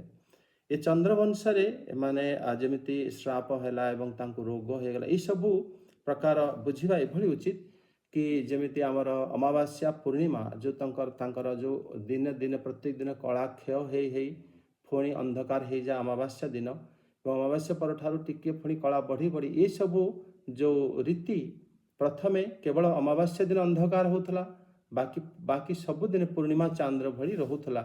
ଅନ୍ୟ ଦିନେ ମଧ୍ୟ ଚନ୍ଦ୍ର କଳାକ୍ଷୟ ଇତ୍ୟାଦି ହେଉନଥିଲା। କିନ୍ତୁ ଇଏ ଯେଉଁ ଘଟଣା ହେଇଥିଲା ତାପରେ ଆମର ଚନ୍ଦ୍ରମାଙ୍କର ଏଭଳି ଯେଉଁ ରୀତି ହେଇଥିଲା, ସେ ଅନୁସାରେ ଆମର ଯେଉଁ ବନସ୍ପତି ଏବଂ ଔଷଧିମାନଙ୍କୁ ସବୁ ପ୍ରକାର ଯେଉଁ ସାର ଚନ୍ଦ୍ରମା ପ୍ରଦାନ କରନ୍ତି, ସେସବୁ ଗୁଣ ଚନ୍ଦ୍ରମାଙ୍କ ଠାରେ ଏ ଶ୍ରାପରୁ ହିଁ ଆସିଥିଲା। ତେଣୁ କୌଣସି ଶ୍ରାପର କୌଣସି ଉଦ୍ଦେଶ୍ୟ ଥାଏ, ତାକୁ କେବଳ ଆମେ ଭାବିବାନି ଜଣେ ରାଗି କରି ତାଙ୍କୁ ଶ୍ରାପ ଦେଇଦେଲେ ଏବଂ ତାଙ୍କର ଛୁଆ ପିଲା ନଷ୍ଟ ହେଇଗଲେ, ଇଏ ତାର ଉଦ୍ଦେଶ୍ୟ ନଥିଲା। ଏବଂ ଭଗବାନ ଯେଉଁ ଜାଗାରେ ଆବିର୍ଭାବ ହୁଅନ୍ତି, ସେ ଜାଗାରେ ସବୁବେଳେ ସନ୍ତାନ କଷ୍ଟି ସେ ବଂଶ ରହିଥାଏ। ଆପଣ ଦେଖିବେ ଯେତେବେଳେ ଶ୍ରୀ ବସୁଦେବଙ୍କର ମାନେ ଭଗବାନ ପୁତ୍ର ହେଲେ, ତା ପୂର୍ବରୁ ସବୁ ପୁତ୍ରମାନଙ୍କୁ ସେ ମାନେ ନଷ୍ଟ ହେଇଯାଇଥିଲେ। ମାନେ ତାଙ୍କୁ କଂସ ଦେବ କୌଣସି ଏକ ଚକ୍ର ଏମିତି ହେଇଥିଲା, ମାନେ ସେଥିରେ ସେମାନେ ସନ୍ତାନ କଷ୍ଟି ହେଇଥିଲେ। କାରଣ ଯେଉଁ ଜାଗାରେ ଶ୍ରୀ ଭଗବାନଙ୍କର ଆବିର୍ଭାବ ହେବ, ସେତେବେଳେ ପୁଣି ଅନ୍ୟ ସନ୍ତାନ ପ୍ରତି ପ୍ରେମ ଯଦି ଆସିବ, ପୁଣି ଭଗବାନଙ୍କ ପ୍ରତି ତାଙ୍କର ଭାବନା ସେଭଳି ଭାବରେ ରହିପାରିବ ନାହିଁ, କିମ୍ବା ସେମାନେ ଭଗବାନଙ୍କର ଭକ୍ତ ହେଇଥିବାରୁ କେବଳ କୃଷ୍ଣଙ୍କ ପ୍ରତି ତାଙ୍କର ସମ୍ପୂର୍ଣ୍ଣ ସ୍ନେହ ବଢ଼ିବା ପାଇଁ ଏଭଳି ମଧ୍ୟ ହେଇଥାଏ। ଶ୍ରୀ ଚୈତନ୍ୟ ମହାପ୍ରଭୁ ମଧ୍ୟ ଯେତେବେଳେ ଆବିର୍ଭାବ ହେଇଥିଲେ ତାଙ୍କର ମଧ୍ୟ ତା ପୂର୍ବରୁ ଶ୍ରୀ ଜଗନ୍ନାଥ ମିଶ୍ରଙ୍କର ସେ ମଧ୍ୟ ସନ୍ତାନ କଷ୍ଟ ଥିଲା, ସନ୍ତାନ ହେଉନଥିଲେ ଏବଂ ହେଇଥିଲେ ପୁଣି ସେମାନେ ଝିଅ ସେ ମରିଯାଇଥିଲେ ଏବଂ ତାପରେ ମାନେ ଶ୍ରୀ ବିଶ୍ୱରୂପ ହେଇଥିଲେ ଏବଂ ସେ ମଧ୍ୟ ସନ୍ନ୍ୟାସ ହେଇଯାଇଥିଲେ ଏଭଳି। ଏବଂ ଆପଣ ଦେଖିବେ ଶ୍ରୀ ଦଶରଥ ମହାରାଜଙ୍କର ଯେତେବେଳେ ଶ୍ରୀ ଭଗବାନ ପୁତ୍ର ରୂପରେ ଆବିର୍ଭାବ ହେବେ ତା ପୂର୍ବରୁ ସେ ସନ୍ତାନ କଷ୍ଟ, ତାଙ୍କର ପୁଅ ଛୁଆ ହେଉନଥିଲେ, ସେମାନେ ତପସ୍ୟା ମାନେ ସେମାନେ ଯଜ୍ଞ କରିଥିଲେ ଇତ୍ୟାଦି। ମାନେ ଶ୍ରୀ ହରିଙ୍କୁ ପୁତ୍ର ରୂପରେ ଯେଉଁମାନେ ସବୁ ମାନେ ଯେଉଁ ଜାଗାରେ ଭଗବାନ ଆବିର୍ଭାବ ହୁଅନ୍ତି ସେ ଜାଗାରେ ଏଭଳି ଦେଖାଯାଏ। ଆଉ ଏଠି ଆପଣ ଦେଖିବେ ଚନ୍ଦ୍ରମା ଯେତେବେଳେ ପୁନଃ ପ୍ରସନ୍ନ କଲେ, ପୁନଃ ତଂ ପ୍ରସାଦ୍ୟ ସୋମଃ କ୍ଷୟ ଦିତାହା କଲା ଲେଭେ, ପୁଣି ସେ କଳା ଗୁଡ଼ିକ ସେ ପୁନର୍ବାର ପ୍ରାପ୍ତ ହେଇଯାଇଥିଲେ। ଏବଂ ସେ ଅନୁସାରେ ଲୋକମାନଙ୍କର ମାନେ ଯେଉଁ ଜ୍ୟୋତିଷ ଚକ୍ର ଯେତେବେଳେ ଚାଲେ ଚନ୍ଦ୍ରଙ୍କର କଳା ଅନୁସାରେ ସେମାନଙ୍କର ଭାଗ୍ୟ ନିର୍ଦ୍ଧାରିତ ହୋଇଥାଏ ଏବଂ ଚନ୍ଦ୍ରଙ୍କର କଳା ଅନୁସାରେ ସବୁ ବନସ୍ପତିମାନଙ୍କୁ ରସ ମିଳିଥାଏ। ତେଣୁ ସେଥିରେ ଆମେ କହିପାରିବା ନାହିଁ ସେ ତାଙ୍କର ପତ୍ନୀମାନଙ୍କୁ ଏସବୁ ଭଗବାନଙ୍କର ଲୀଳା ଭଳି ହିଁ ହେଇଥାଏ ବୋଲି ବୁଝିବାକୁ ହେବ। ତାପରେ କଶ୍ୟପଙ୍କ ପତ୍ନୀଙ୍କ ବିଷୟରେ ଶ୍ରୀ ଶୁକଦେବ ଗୋସ୍ୱାମୀ ପାଦ ଆରମ୍ଭ କରୁଛନ୍ତି ଯେ କଶ୍ୟପଙ୍କର ଯେଉଁ 13 ଜଣ ପତ୍ନୀକୁ ସେ ମାନେ 13 ଜଣ ଝିଅ ଥିଲେ ଏଙ୍କର ଦକ୍ଷଙ୍କର କନ୍ୟା, ସେମାନେ କଶ୍ୟପଙ୍କର ପତ୍ନୀ ହେଇଥିଲେ। ପ୍ରଥମେ ମହିଷ ମାନେ ଆମର ଦେଇଥିଲେ ସୁରଭିଙ୍କର ପତ୍ନୀଙ୍କ ରୂପରେ ସେମାନେ ଗାଈ ଏବଂ ଯେ ପ୍ରକାର ସେ 2 କ୍ଷୀର ବାଲା ପଶୁଙ୍କର ସେ ଜନନୀ ହେଇଥିଲେ। ଏବଂ ୟାର ଅର୍ଥ ଇଏ ନୁହେଁ କି ତା ପୂର୍ବରୁ ଗାଈ ନଥିଲେ ବା ତା ପୂର୍ବରୁ ମହିଷୀ ନଥିଲେ, କାରଣ ଆମେ ୟାଙ୍କ ପୂର୍ବରୁ ଇଏ ହେଲେ ବୈବସ୍ୱତ ମନ୍ୱନ୍ତର, ଇଏ ହେଲେ କଶ୍ୟପ ମୁନି ଯିଏକି ସୂର୍ଯ୍ୟବଂଶରେ ମାନେ ଇଏ ଜାତ ହେଇଥିଲେ। ଏବଂ କଶ୍ୟପ ମୁନି ହେଲେ ଆମର ମରିଚିଙ୍କର ପୁତ୍ର। ମରିଚି ଯେତେବେଳେ କର୍ଦମ ମୁନିଙ୍କର ଝିଅ ହେଲେ କଳା, ତାଙ୍କ ସହିତ ବିବାହ ହେଲା ପରେ କଶ୍ୟପ ମୁନିଙ୍କର ଜାତ ହେଇଥିଲା ଏବଂ କଶ୍ୟପ ମୁନିଙ୍କୁ ବିବାହ ହେଲା ପରେ ସେତେବେଳେ ସିଏ ବିବାହ ମାନେ ଏ ସୁରଭିଙ୍କର ଯେଉଁ ସନ୍ତାନ ଏମାନେ ଥିଲେ। କିନ୍ତୁ ଯେତେବେଳେ ଆପଣ ଦେଖିବେ ୟାର ପୂର୍ବରୁ ଯେତେବେଳେ ଆମେ ପଢ଼ିଥିଲେ ମରିଚିଙ୍କର ପୂର୍ବରୁ ଯେତେବେଳେ ସ୍ୱୟଂଭୁବ ମନୁଙ୍କର ପୁତ୍ର ଥିଲେ ଆମର ପ୍ରିୟବ୍ରତ ମହାରାଜ ଏବଂ ଉତ୍ତମ ପଦ ମହାରାଜ, ତାଙ୍କର ପୁତ୍ର ଧ୍ରୁବ ଥିଲେ। ଉତ୍ତମଙ୍କର ପୁତ୍ର ଯେଉଁ ଧ୍ରୁବ ମହାରାଜ ଥିଲେ, ଧ୍ରୁବ ମହାରାଜ ଯେତେବେଳେ ବଣକୁ ଯାଇଥିଲେ ସେତେବେଳେ ମଧ୍ୟ ଆମେ ପଢ଼ିଥିଲେ କି ତାଙ୍କୁ ମାନେ ହିଂସ୍ର ଜନ୍ତୁମାନେ କୁ ସେ ଆଲିଙ୍ଗନ କରିଥିଲେ ଏବଂ ହିଂସ୍ର ଜନ୍ତୁମାନଙ୍କର ଭୟ ତାଙ୍କୁ ଆସିନଥିଲା। ତାର ଅର୍ଥ ସେତେବେଳେ ହିଂସ୍ର ଜନ୍ତୁ ମଧ୍ୟ ଜଙ୍ଗଲରେ ବିଦ୍ୟମାନ ଥିଲେ। ସେତେବେଳେ କିନ୍ତୁ କଶ୍ୟପ ମୁନି ଜନ୍ମ ହେଇନଥିଲେ। ସେତେବେଳେ ମଧ୍ୟ ଆପଣ ଦେଖିବେ ଯେତେବେଳେ ଧ୍ରୁବ ମହାରାଜ ମାନେ ଫେରିଥିଲେ ସେତେବେଳେ ମାନେ ହାତୀରେ ମାନେ ଘୋଡ଼ା ଆଦି ତାଙ୍କୁ ସ୍ୱାଗତ କରିବା ପାଇଁ ରାଜା ଯାଇଥିଲେ ଏବଂ ଏକଥା ମଧ୍ୟ ବର୍ଣ୍ଣନା ଆମେ ପଢ଼ିଥିଲେ। ପୃଥୁ ମହାରାଜଙ୍କର ଯଜ୍ଞ 100 ଯଜ୍ଞ ପୁରା କରିଥିଲେ। 100 ଯଜ୍ଞ ପୁରା କରିଥିଲେ ଅର୍ଥ ସେତେବେଳେ ଗାଈମାନେ ଥିଲେ, ନହେଲେ ସେ ଘିଅ କେଉଁଠୁ ପାଇଲେ ଏବଂ ଯଜ୍ଞ କେମିତି ହେଇଥିଲା। କିନ୍ତୁ ପୃଥୁ ମହାରାଜଙ୍କର ବହୁତ ସେଟା ହେଲା ସ୍ୱୟଂଭୁବ ମନ୍ୱନ୍ତର, ତାପରେ 5 ମନ୍ୱନ୍ତର ଚାଲିଗଲା ଏବଂ ଏବେ ସପ୍ତମ ବୈବସ୍ୱତ ମନ୍ୱନ୍ତରରେ ହିଁ এই ଘଟଣା ଚାଲିଛି। ତେଣୁ କଶ୍ୟପ ମୁନିଙ୍କର ଯେଉଁ ପତ୍ନୀ ସୁରଭାଙ୍କର ଯେଉଁ ଗର୍ଭରେ ମାନେ ସୁରଭା ଯେଉଁ ଗାଈ ମଇଁଷି ଏବଂ ଏଭଳି 2 କ୍ଷୀର ପଶୁମାନଙ୍କର ଜନନୀ ହେଲେ, ତାର ଅର୍ଥ ସେଇଟା ବୁଝିବାକୁ ହେବ ଯେଉଁଟା ଆମର ଶ୍ରୀ ବ୍ରହ୍ମାଜୀଙ୍କର ଆଦେଶ ଥିଲା କି ମାନେ ଶ୍ରୀ ଭଗବାନଙ୍କ ମଧ୍ୟ ଆଦେଶ ଥିଲା ଶ୍ରୀ ଦକ୍ଷଙ୍କ ପ୍ରତି କି ଆଜିଠାରୁ ମାନସ ସୃଷ୍ଟି ନ ହେଇ ଏବେ ମୈଥୁନ ସୃଷ୍ଟି ହେବ। ସେତେବେଳେ ଯଦିଓ ସେମାନେ ଥିଲେ କିନ୍ତୁ ସେମାନେ ମୈଥୁନ ଦ୍ୱାରା ଆଗକୁ ସୃଷ୍ଟି ବଢ଼ାଇ ପାରୁନଥିଲେ। କିନ୍ତୁ ଯେତେବେଳେ ଆମର କଶ୍ୟପ ମୁନିଙ୍କର ସନ୍ତାନ ମାନେ ଏମାନେ ଆସିଲେ, ସେମାନେ ସବୁ ମୈଥୁନ ସୃଷ୍ଟି ଦ୍ୱାରା ତାପରେ ସୃଷ୍ଟିକୁ ଆଗକୁ ବଢ଼ାଇଥିଲେ ବୋଲି ବୁଝିବାକୁ ହେବ। ଏବଂ ଏଭଳି ପତ୍ନୀ ତାଙ୍କର ଯିଏକି ମାନେ 2 କ୍ଷୁର ବିଶିଷ୍ଟ ପଶୁମାନଙ୍କର ମାନେ ଦାୟିତ୍ୱ ନେଇକି ଏମାନେ ସମସ୍ତେ ମୋର ହିଁ ସନ୍ତାନ ରୂପରେ ସୃଷ୍ଟିରେ ମାନେ ସୃଷ୍ଟିକୁ ଆଗକୁ ବଢ଼ାଇବେ ଏବଂ ଲୋକମାନଙ୍କର ସେବା କରିବେ, ଏଭଳି ବୁଝିବା ଉଚିତ। ତାପରେ ଆମର ମୁନି ନାମକ ଯେଉଁ କନ୍ୟା ଥିଲେ ଦକ୍ଷଙ୍କର, ତାଙ୍କର ସେ କଶ୍ୟପଙ୍କର ପତ୍ନୀ ଥିଲେ, ତାଙ୍କରି ସନ୍ତାନ ଅପ୍ସରା ମାନେ ସବୁ ହେଇଥିଲେ। ଏବଂ ତାପରେ କ୍ରୋଧବଶାଙ୍କର ପତ୍ନୀ ତାଙ୍କର ଯେଉଁ ତାଙ୍କର ସନ୍ତାନ ମାନେ ସର୍ପ ବିଚ୍ଛୁ ମାନେ ହେଇଥିଲେ ଏବଂ ଇଳା ଆଦି ମାନେ ତାଙ୍କ ପୁତ୍ରଙ୍କ ଠାରୁ ସେ ମାନେ କନ୍ୟାଙ୍କ ଠାରୁ ଏ ଯେଉଁ କଶ୍ୟପ ମୁନିଙ୍କର ଯେଉଁ ପତ୍ନୀ ଥିଲେ ଇଳା, ତାଙ୍କ ଠାରୁ ସବୁ ପ୍ରକାର ବୃକ୍ଷ ଲତା ଆଦି ସୃଷ୍ଟି ହେଇଥିଲେ।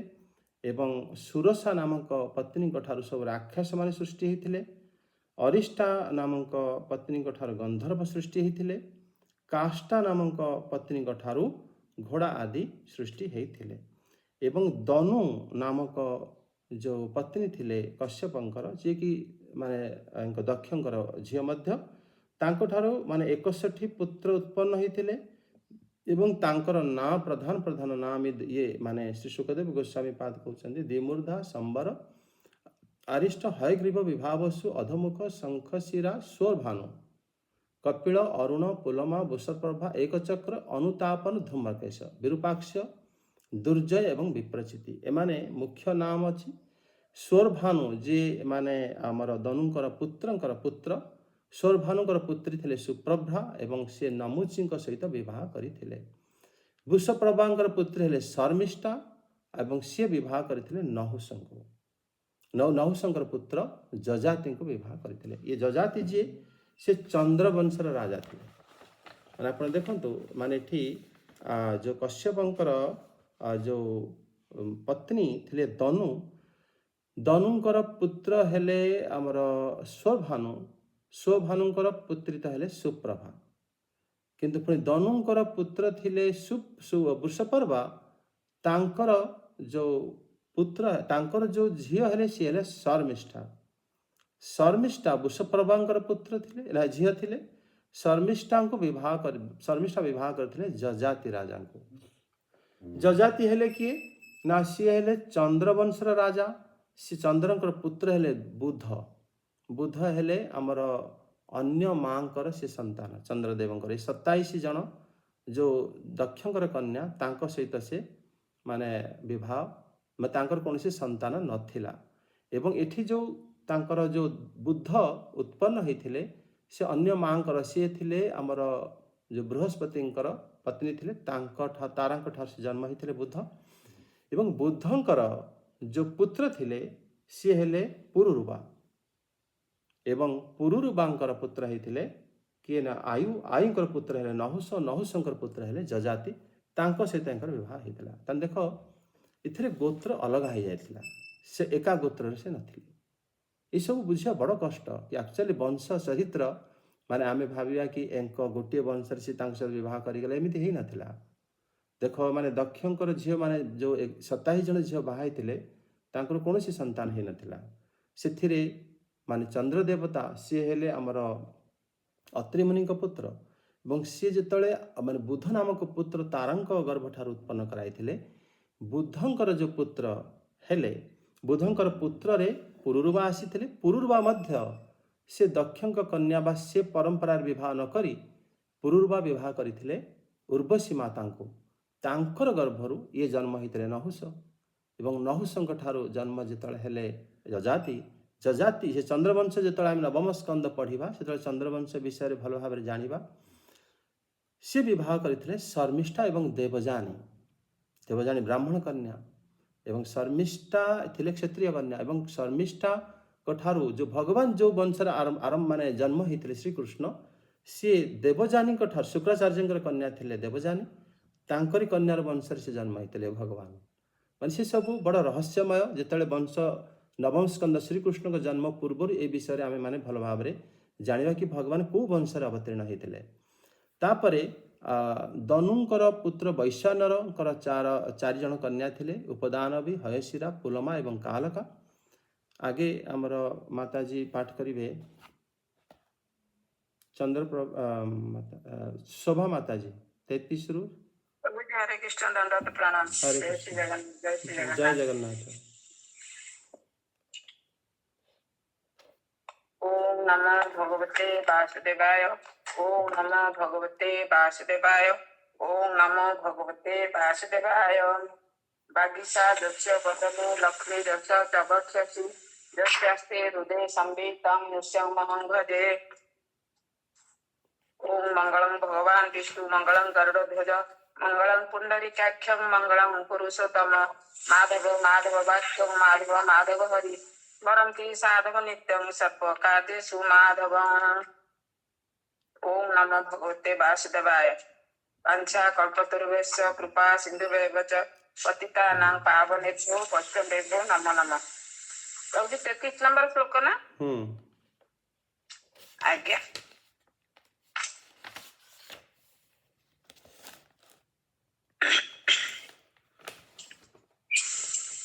ହରିବୋଲ।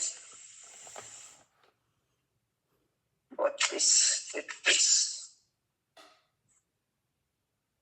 ଧନୁଙ୍କ ପୁତ୍ର ବୈଶାଣଙ୍କର 4ଟି ସୁନ୍ଦରୀ କନ୍ୟା ଥିଲେ। ସେମାନଙ୍କ ନାମ ହେଉଛି ଉପଦାନବୀ, ହୟଶିରା, ପୁଲମା ଓ କାଳକା। ସେମାନଙ୍କ ମଧ୍ୟରୁ ଉପଦାନବୀଙ୍କୁ ହିରଣ୍ୟାକ୍ଷ ଏବଂ ପଢି ଦଉଛି ଭୁଲି ଯାଇଛି। ମୁଁ ଭାବିଲି ଗୋଟେ ପଢିଛନ୍ତି ବୋଲି।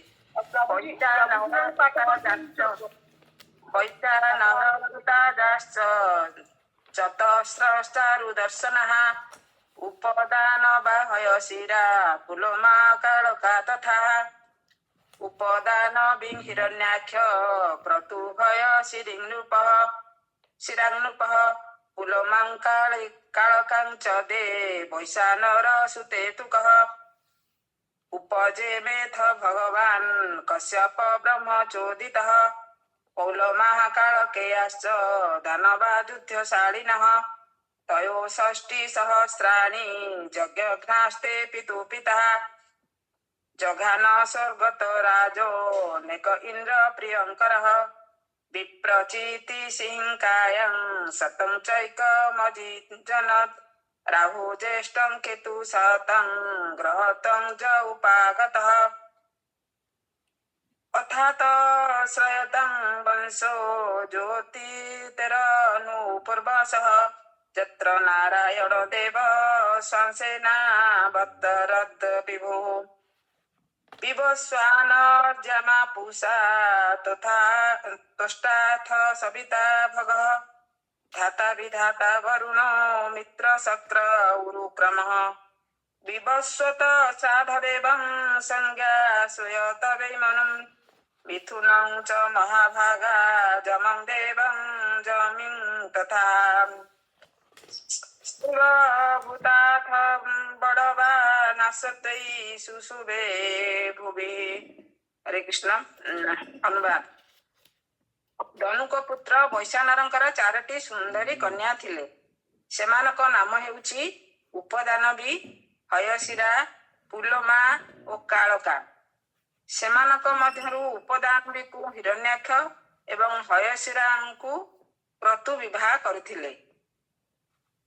ବ୍ରହ୍ମାଙ୍କ ଆଜ୍ଞା ହେତୁ ପ୍ରଜାପତି ଭଗବାନ କଶ୍ୟପ ହିଁ ବୈଶାଣରଙ୍କର ଅବଶିଷ୍ଟ 2 କନ୍ୟା ପୁଲମା ଓ କାଳକାଙ୍କୁ ବିବାହ କରିଥିଲେ।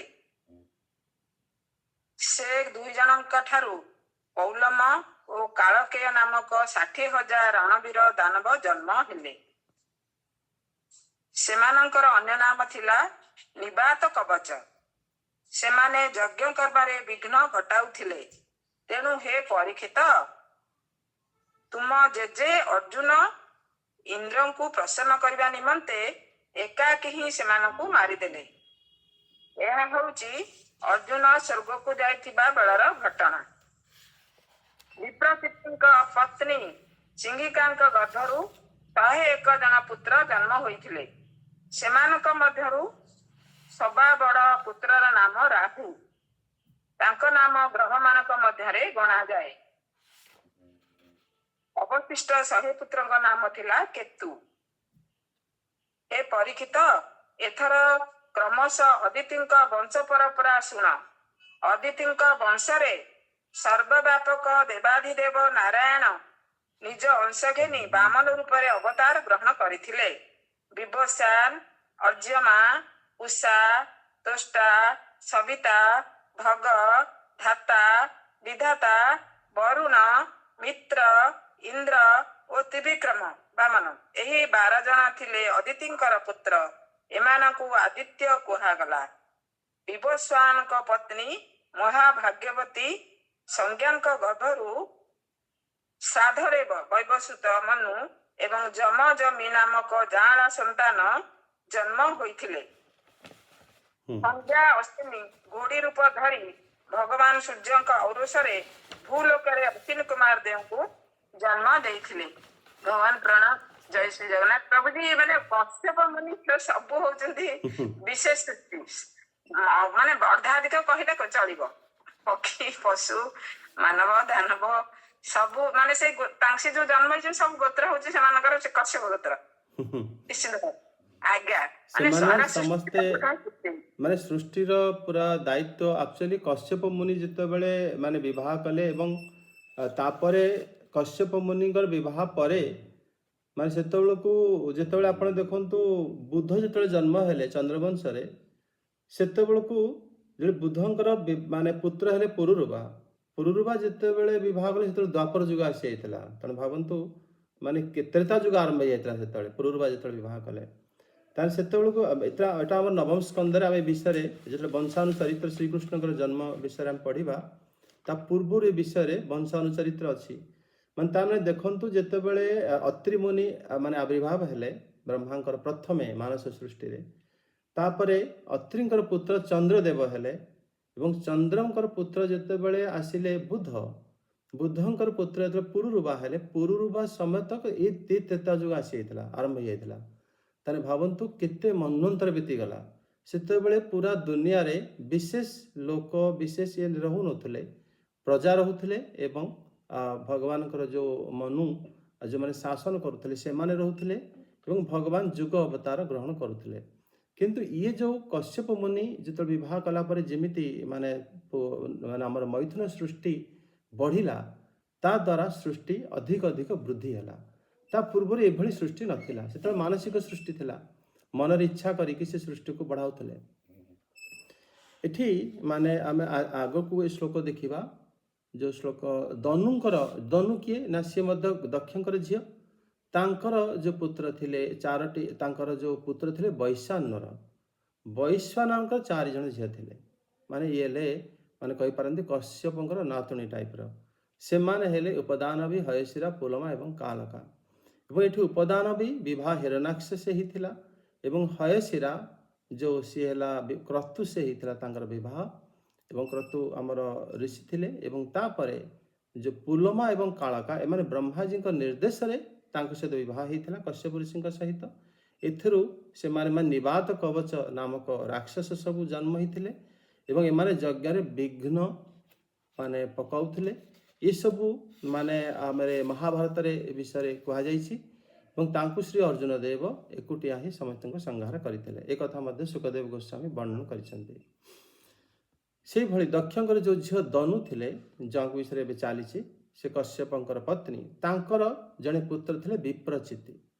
ବିପ୍ରଚିତି ସିଂହିକା ନାମକ ସ୍ତ୍ରୀ ସହିତ ବିବାହ କରିଥିଲେ। ତାଙ୍କର 101 ପୁତ୍ର ହେଇଥିଲେ। ସିଂହିକାଙ୍କର ଯେଉଁ ପୁତ୍ର, ସେଥିରୁ ପ୍ରଥମ ପୁତ୍ର ଥିଲେ ରାହୁ।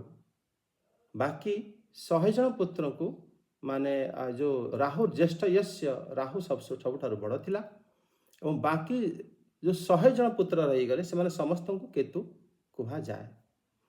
ଆଉ ରାହୁ ଏବଂ କେତୁ ଏମାନେ ରାହୁ ଗ୍ରହ ହେଇଯାଇଥିଲେ, ତାଙ୍କୁ ଅମୃତପାନ ମିଳିଥିଲା। ଅଷ୍ଟମ ସ୍କନ୍ଧରେ ସମୁଦ୍ର ମନ୍ଥନ ଆସିବ, ସେ ବିଷୟରେ ରାହୁଙ୍କ ବିଷୟରେ ଆମେ ଆଉ ଥରେ ଜାଣିବା। ତାପରେ ଦିତିଙ୍କ ଠାରୁ ଆମର ହିରଣ୍ୟକଶ୍ୟପ, ହିରଣ୍ୟାକ୍ଷ ଆଦି ଜନ୍ମ ହେଇଥିଲେ। ଦିତିଙ୍କ ଗର୍ଭ ଧାରଣ ଏ ବିଷୟରେ ତୃତୀୟ ସ୍କନ୍ଧରେ ଆମେ ପାଠ କରିଥିଲେ। ଏବଂ ତାପରେ ଅଦିତି, ଯିଏକି କଶ୍ୟପ ମୁନିଙ୍କର ମାନେ ଯେଉଁ ପତ୍ନୀ, ଯିଏକି ଦକ୍ଷଙ୍କର ଝିଅ, ସିଏ ତାଙ୍କର ପୁତ୍ର ହେଇଥିଲେ ବିଭସ୍ୱାନ, ଆର୍ଯ୍ୟମା, ପୂଷା, ତ୍ୱଷ୍ଟା, ସବିତା, ଭଗ, ଧାତା, ବିଧାତା, ବରୁଣ, ମିତ୍ର, ଶକ୍ର ଏବଂ ଉରୁକ୍ରମ। ଉରୁକ୍ରମ ହେଲେ ଭଗବାନଙ୍କର ବାମନ ଅବତାର। ଏ ବିଷୟରେ ଆମେ ଅଷ୍ଟମ ସ୍କନ୍ଧରେ ପଢ଼ିବା। ଏବଂ ଏଠି ମାନେ ବିଭସ୍ୱାନ ଯିଏ ସୂର୍ଯ୍ୟ ବଂଶର ମାନେ ସୃଷ୍ଟିକର୍ତ୍ତା ଏବଂ ତାଙ୍କୁ ମଧ୍ୟ ସୂର୍ଯ୍ୟ କୁହାଯାଏ। ମାନେ ତାଙ୍କର ବଂଶ ମାନେ ଶ୍ରୀ ବ୍ରହ୍ମାଙ୍କ ଠାରୁ ଆସିଥିଲା। ମରିଚିଙ୍କ ଠାରୁ ମାନେ ସୂର୍ଯ୍ୟ ବଂଶ ସୃଷ୍ଟି ହେଇଥିଲା।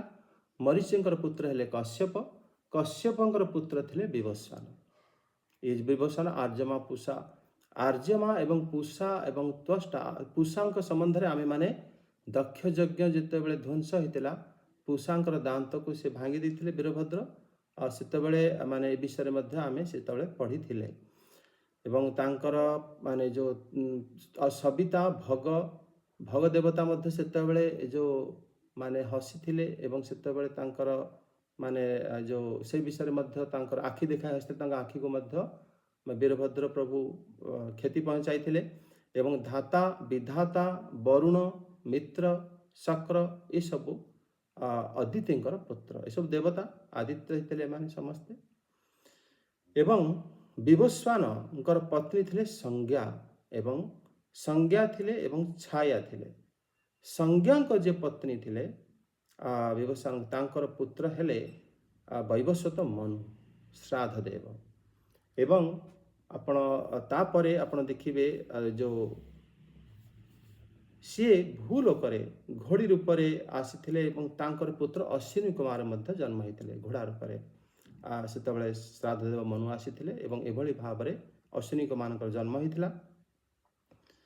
ଆଉ ଆମର ଛାୟାଙ୍କର ଯେଉଁ ପତ୍ନୀ, ଯେ ପତ୍ନୀ ହେଲେ ବିବସ୍ୱାନଙ୍କର ଛାୟା ନାମକ ପତ୍ନୀଙ୍କ ଠାରୁ ଶନି ଦେବତା, ସାବର୍ଣୀ ମନୁ ଏବଂ ତାପତୀ ନାମକର କନ୍ୟା ସେ ଜାଗା ତାଙ୍କଠାରୁ ଜନ୍ମ ହୋଇଥିଲେ। ଏବଂ ୟାଙ୍କ ଠାରୁ ମଧ୍ୟ ସଂଜ୍ଞାଙ୍କ ଠାରୁ ଆମର ୟମ ଏବଂ ୟାମୀ ଏମାନେ ମଧ୍ୟ ଜନ୍ମ ହୋଇଥିଲେ। ଆର୍ଯ୍ୟମାଙ୍କର ପତ୍ନୀ ମାତୃଙ୍କା ଠାରୁ ଆର୍ଯ୍ୟମା, ମାତୃଙ୍କା ଠାରୁ ଚର୍ଷଣୀ ନାମକ ପୁତ୍ର ଜନ୍ମ ହୋଇଥିଲେ। ଏଠି ଆମେ ଏଠି ଶେଷ କରିବା ମଧୁସନ୍ଧ୍ୟା ମାତାଜୀ 41 ରୁ 45 ଦେଖନ୍ତୁ। ଛାୟା ଶନିଶ୍ଚର ମୂଲେଭି, ଏବେ ଆମର ଚାଲିଛି ଆଜି 6ଠ ଅଧ୍ୟାୟ, 6ଠ ସ୍କନ୍ଧ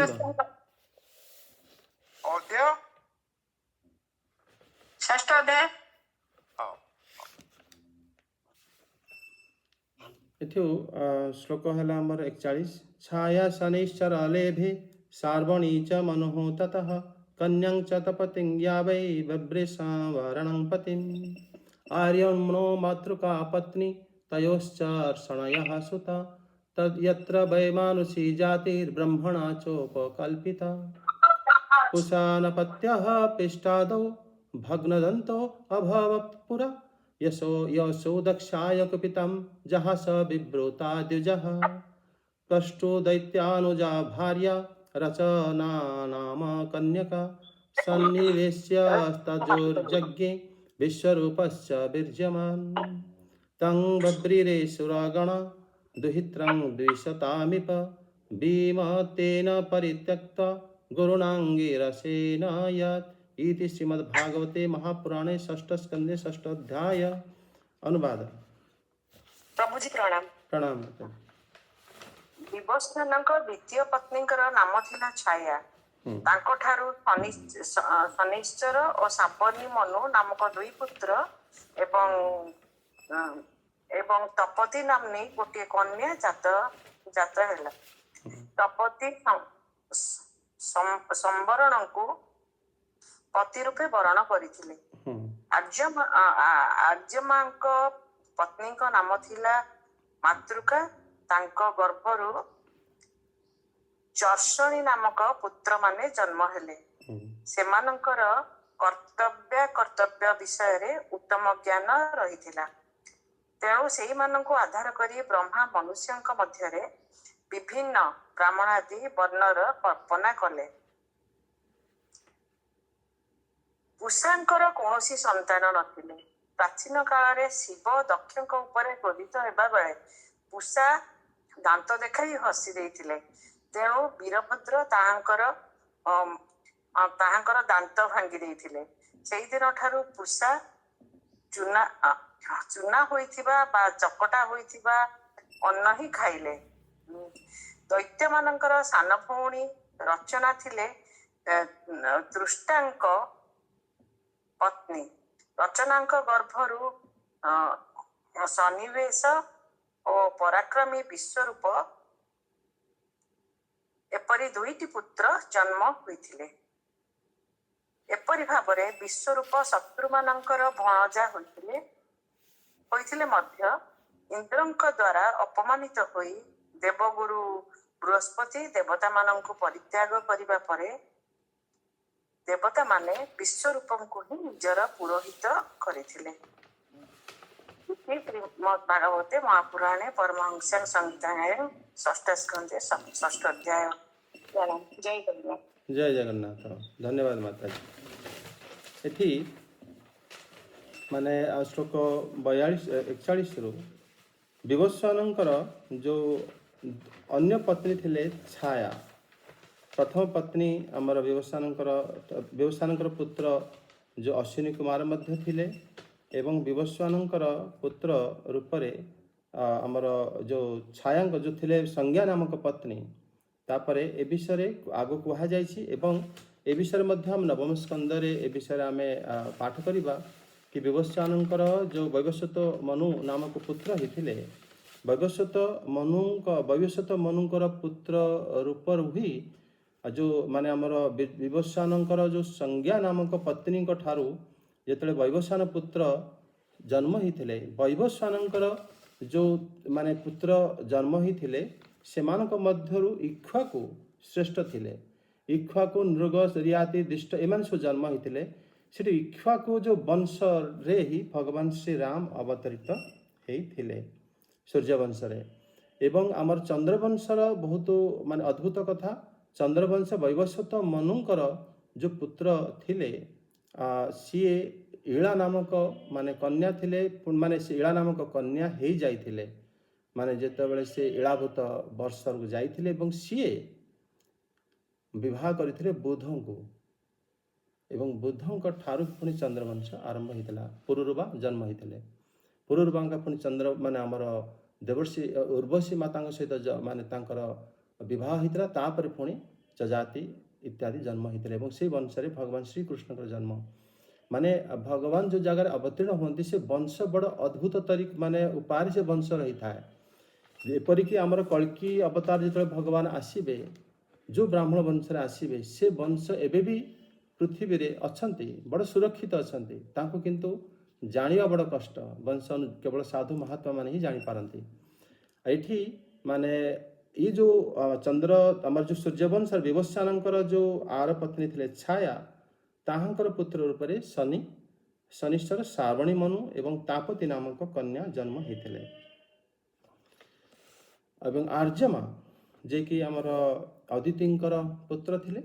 ଆର୍ଯ୍ୟମାଙ୍କର ଯେଉଁ ପତ୍ନୀ ଥିଲେ ମାତୃକା ଏବଂ ଆର୍ଯ୍ୟମାଙ୍କର ମାତୃଙ୍କ ଠାରୁ ଚର୍ଷଣୀ ନାମକ ପୁତ୍ର ହେଇଥିଲେ। ସିଏ ଏବଂ ତାଙ୍କର ଆଧାର ମାନେ ଶ୍ରୀ ବ୍ରହ୍ମାଜୀ ମନୁଷ୍ୟଙ୍କୁ ବ୍ରାହ୍ମଣ ଜାତି ଇତ୍ୟାଦି ତାଙ୍କ ଠାରୁ ହିଁ କଳ୍ପନା କରୁଥିଲେ। କାରଣ ଚର୍ଷଣୀ ଯେତେବେଳେ କଶ୍ୟପଙ୍କର ପୁତ୍ର ହେଇଥିଲେ ଆର୍ଯ୍ୟମାଙ୍କ ଯେତେବେଳେ କଶ୍ୟପଙ୍କର ନାତି ଚର୍ଷଣୀ ନାମକ ପୁତ୍ର ମାନେ ଏତେ ନିୟମ ନିଷ୍ଠାରେ ରହୁଥିଲେ, ତେଣୁ ଶ୍ରୀ ମାନେ ବ୍ରହ୍ମାଜୀ ବ୍ରାହ୍ମଣ ଜାତି ବିଷୟରେ ତାଙ୍କୁ ଦେଖିକି ସେ ଚିନ୍ତା କଲେ ବ୍ରାହ୍ମଣ ଜାତି ବିଷୟରେ ଗୋଟେ ଜାତି ଅଲଗା ରହିବା ଉଚିତ।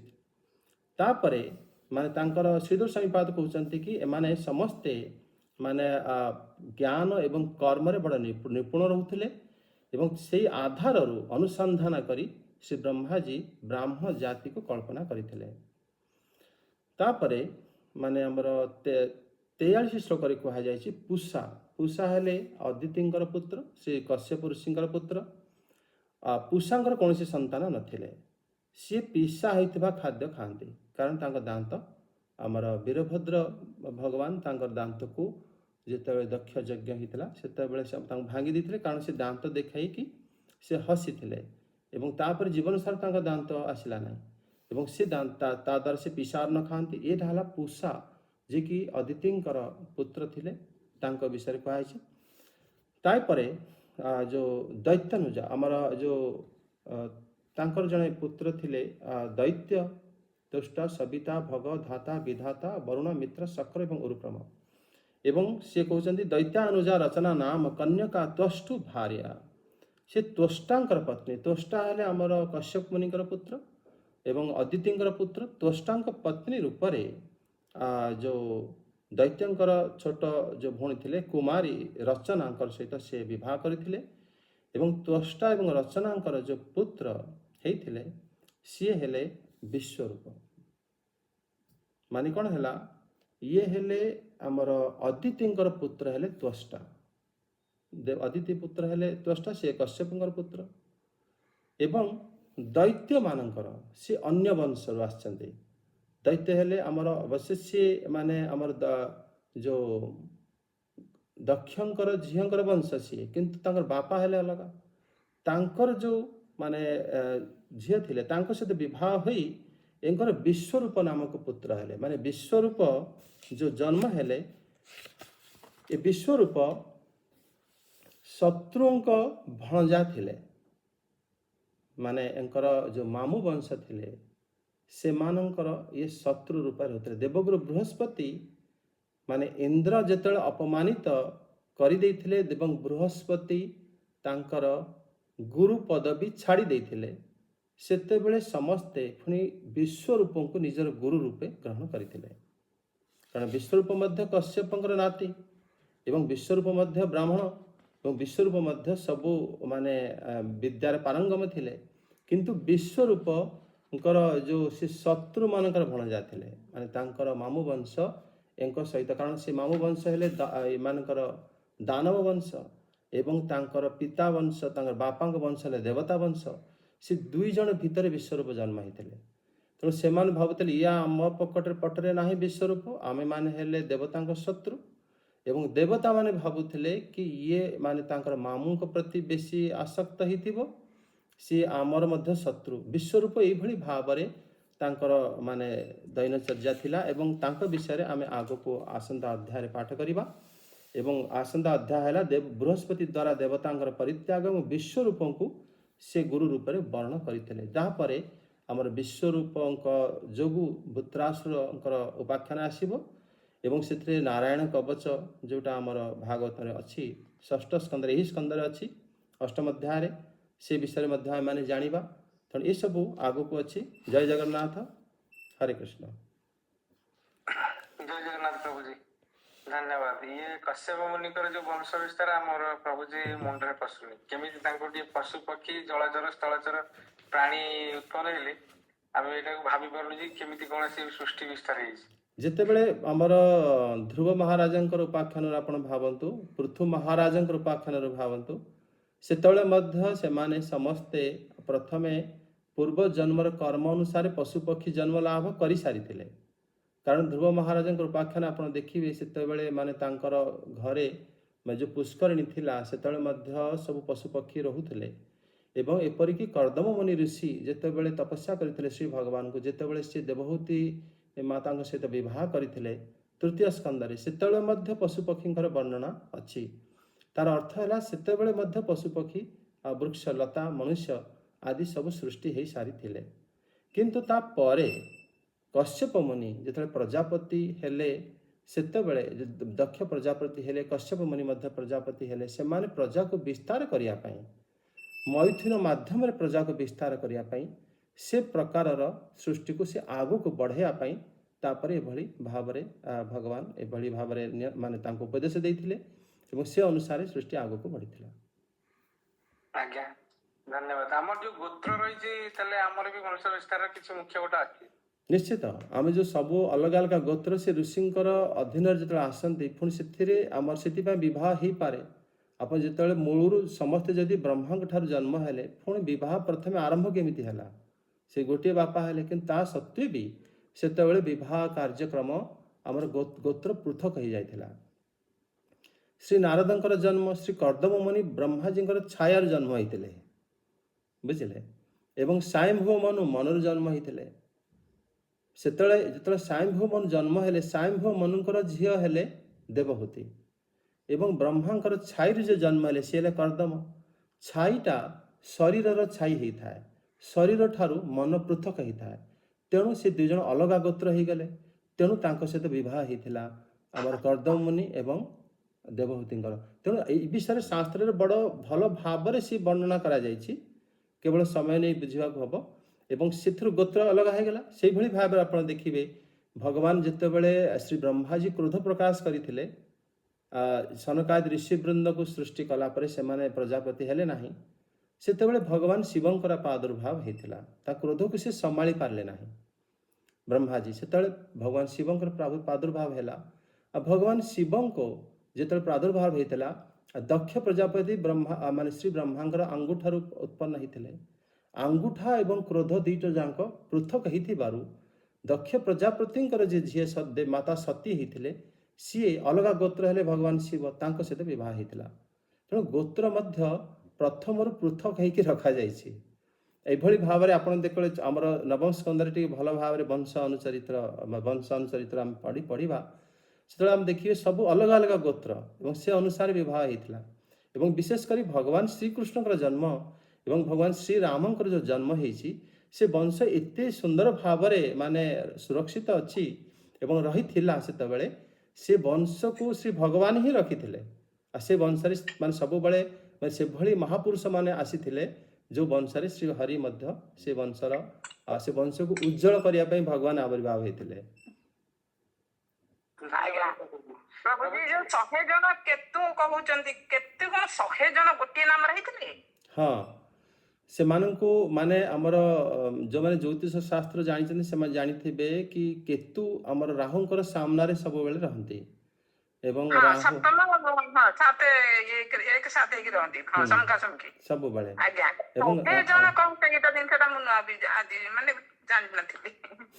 100 ଜଣ କେତୁ, 100 ଗୋଟିଏ ନାମରେ 100 ଜଣ ସୃଷ୍ଟି, କି ସୃଷ୍ଟି ବିଚିତ୍ର। ପ୍ରଭୁଜୀ ଏ ଯୋଉ ଆପଣ ବଢିଆ କଥା କହିଲେ, କର୍ଦମ ମୁନି ଆଉ ଜନ୍ମ ହଉଛନ୍ତି ଛାୟାରୁ, ତେଣୁ ତାଙ୍କର ଅଲଗା ଗୋତ୍ର। ଏଇ ଦିନ ସେ ବିବାହ ହେଇଥିଲା। ଦକ୍ଷ ଯୋଉ କହିଲେ ଏପଟେ କହିଲେ ରୁଦ୍ର ଜନ୍ମ ହେଇଥିଲେ ମାନେ କ୍ରୋଧରୁ, ଆଉ ଆଙ୍କର ଅଲଗା ଗୋତ୍ର। ଏଇଟା ପ୍ରକୃତରେ ନହେଲେ ଆମେ କଣ ଇଏରେ ପଢିଥାନ୍ତୁ ଡାଉଟରେ ନା, ଆଉ ଏଇଟା ଭଲ ଆପଣ ଡାଉଟ କ୍ଲିୟର କରିଦେଲେ। ଯେତେ ପଢିଲେ ତ ନୂଆ ନୂଆ କଥା, କଣ ଆମେ କାନ ସବୁ ନୂଆ ନୂଆ ଶୁଣୁଛି। ପ୍ରଭୁ ମନେ ରହୁ କେମିତି, ଆକୁ ବାରମ୍ବାର ପଢିଲେ ଯାଇ ଜିନିଷ ଗୁଡା ମନେ ରହିବ, ନହେଲେ ମନେ ରହିବନି। ଏ ଜିନିଷଟା ହଉଛି ଏକାଥରେ କି 5 ଥର ପଢିଲେ ବି ମନେ ରହିବନି, ବାରମ୍ବାର ପଢି ବ୍ୟବହାର କଲେ ଯାଇ ମନେ ରହିବ।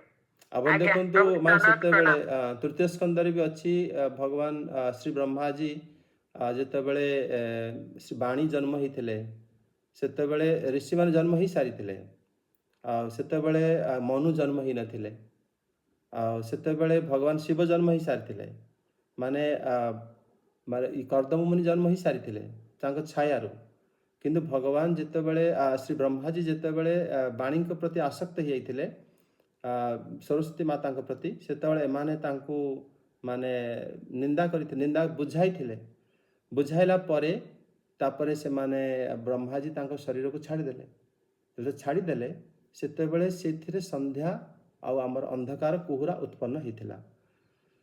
ତାପରେ ସେ ନୂଆ ଶରୀର ଧାରଣ କରେ, ସେ ନୂଆ ଶରୀରର ମନରୁ ସ୍ୱୟଂଭୁବ ମନୁ ଜନ୍ମ ହେଇଥିଲେ। ତେଣୁ ଦେଖନ୍ତୁ ଯେଉଁ ଶରୀରର ଛାଇ ରୂପରେ ସିଏ କର୍ଦମ ମୁନି ଜନ୍ମ ହେଇଥିଲେ, ଆଉ ଗୋଟେ ଶରୀରର ମନରୁ ସେ ଜନ୍ମ ହେଲେ ଆମର ସ୍ୱୟଂଭୁବ ମନୁ। ତେଣୁ ସେ 2 ଜଣ ବିଲକୁଲ ଅଲଗା ଗୋତ୍ର ହେଇଯାଇଥିଲେ।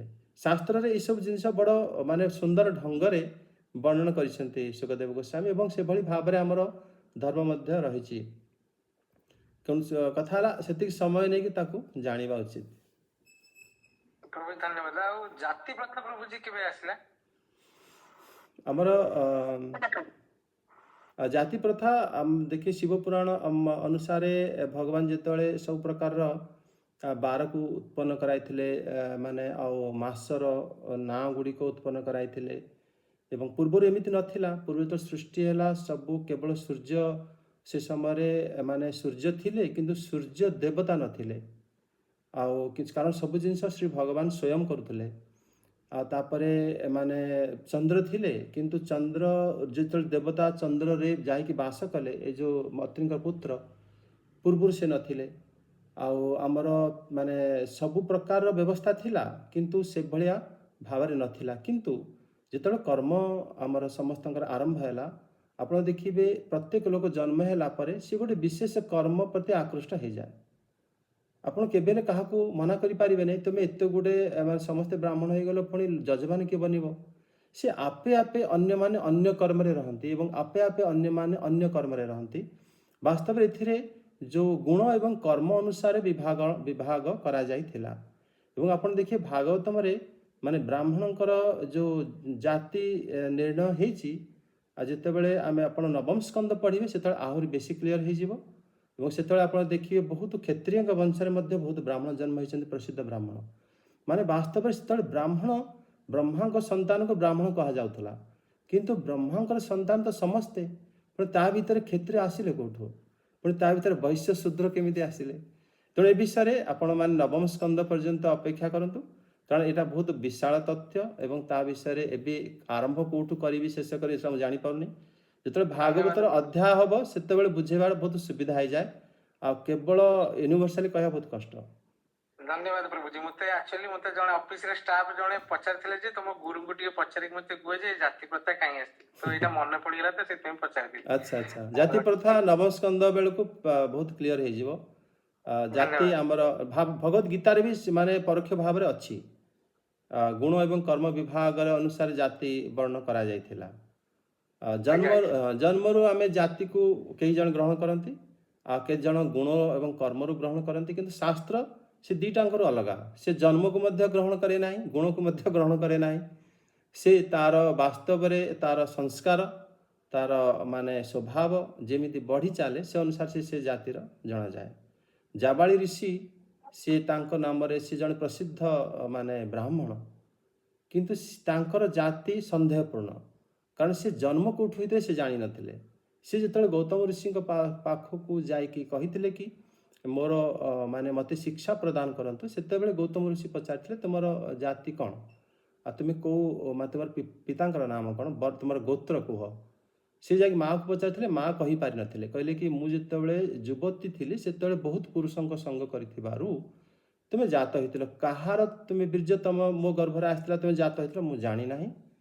ସେଇ କଥା ଆସିକି ସେ ବାଳକ ଏଙ୍କୁ କହିଥିଲେ ଗୌତମ ଋଷି। ଗୌତମ ଋଷି ସେତେବେଳେ ତାଙ୍କୁ ମାନେ କହିଲେ କି ତୁମେ ବ୍ରାହ୍ମଣଙ୍କର ସନ୍ତାନ, ତୁମେ ନିଶ୍ଚିତ ରୂପେ ବ୍ରାହ୍ମଣ, ଏବଂ ତୁମେ କାରଣ ତୁମେ ସତ୍ୟକୁ ପାଳନ ମାନେ ଛାଡ଼ୁନାହ, ଆଉ ସତ୍ୟକୁ ଯିଏ ଛାଡ଼େ ନାହିଁ ସେ ବ୍ରାହ୍ମଣ ଅଟେ।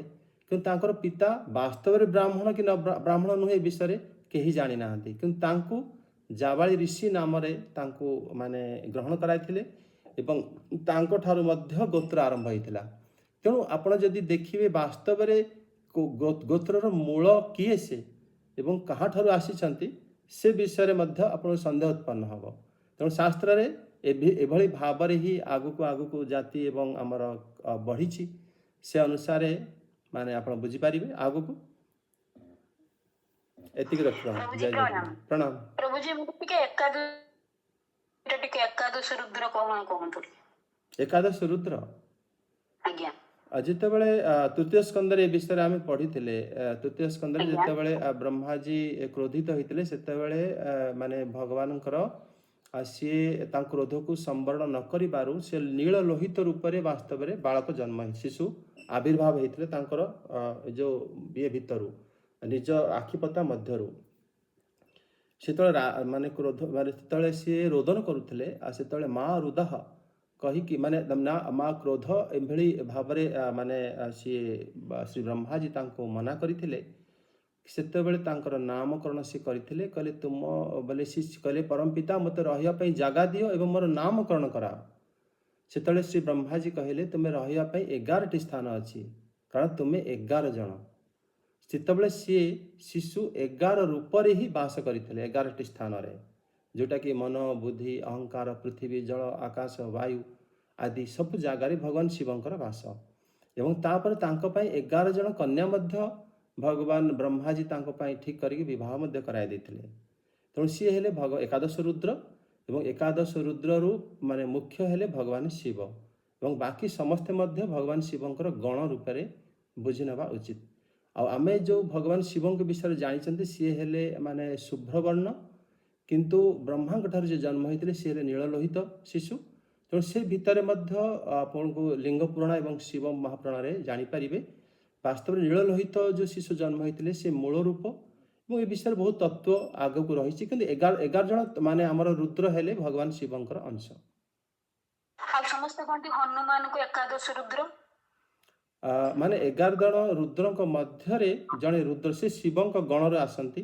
ସିଏ ଜନ୍ମ ହୋଇଥିଲେ ମାନେ ତାଙ୍କର ଔରସରୁ ଜାତ ହୋଇଥିଲେ, ମାନେ ଶ୍ରୀ ହନୁମାନଙ୍କର ଶକ୍ତି ତାଙ୍କଠାରୁ ହିଁ ଆସିଥିଲା। ତେଣୁ ସିଏ ହେଲେ ତାଙ୍କୁ ରୁଦ୍ର ଅବତାର କୁହାଯାଏ ଭଗବାନ ହନୁମାନଜୀଙ୍କୁ। ପ୍ରଭୁଜୀ ପ୍ରଣାମ। ପ୍ରଣାମ ମାତାଜୀ। सर एटा ऊपर के गोटे फॉलो अप क्वेश्चन गोटे गोटे जगह रे कहा जाए भागवत रे बोधे कहा जाय कि शिव हेले विष्णुकर ग्लांस कि से जतो बड़े चाहिए तो शिव शक्ति प्रकृति मिलन द्वारा ही सृष्टि हैला तो सेई शिव आउ रुद्रଙ୍କ ଭିତରେ କଣ अंतर आपण ऑलरेडी कहि सारलेनी अवश्य कि लिंग पुराण ए सब रे सेटा डिटेल रे अछि बट से माने अलगा एंटिटीज ना सेम एंटिटी माते आपण प्रश्न बहुत सुंदर प्रश्न रे आपण टिके से तत्व को कहउचंती जोटा कि सृष्टिर मूल तत्व जेतेबेले भगवान शिव प्राकट्य हेले सी जेतेबेले ये भौतिक सृष्टि हेई नथिला सेतेबेले श्री भगवान जेतेबेले आपण देखिबे चतुश्लोकी भागवत जेतेबेले श्री ब्रह्मा जी को से कहिथिले अहम एवा समेवाग्रे नान्यत सद असत परम जेतेबेले सृष्टि किछि नथिला सेतेबेले मु थिली जेतेबेले सृष्टि नथिला सेतेबेले सृष्टि हेला केमिति सेतेबेले आमर ये इक्षतेन अशब्दम श्रुति कहूची ब्रह्मसूत्र कहूची कि माने सृष्टि इक्षण रु हेची शब्द रु हेई नाही अशब्द रु हेची इक्षतेन अशब्दम माने इक्षण रु ही सृष्टि हेची बोली कहा जायछि इक्षण माने श्री भगवानंकर दृष्टि जेतेबेले श्री जगन्नाथ चाहिले सृष्टि करिया पई सेतेबेले श्री बलरामंकर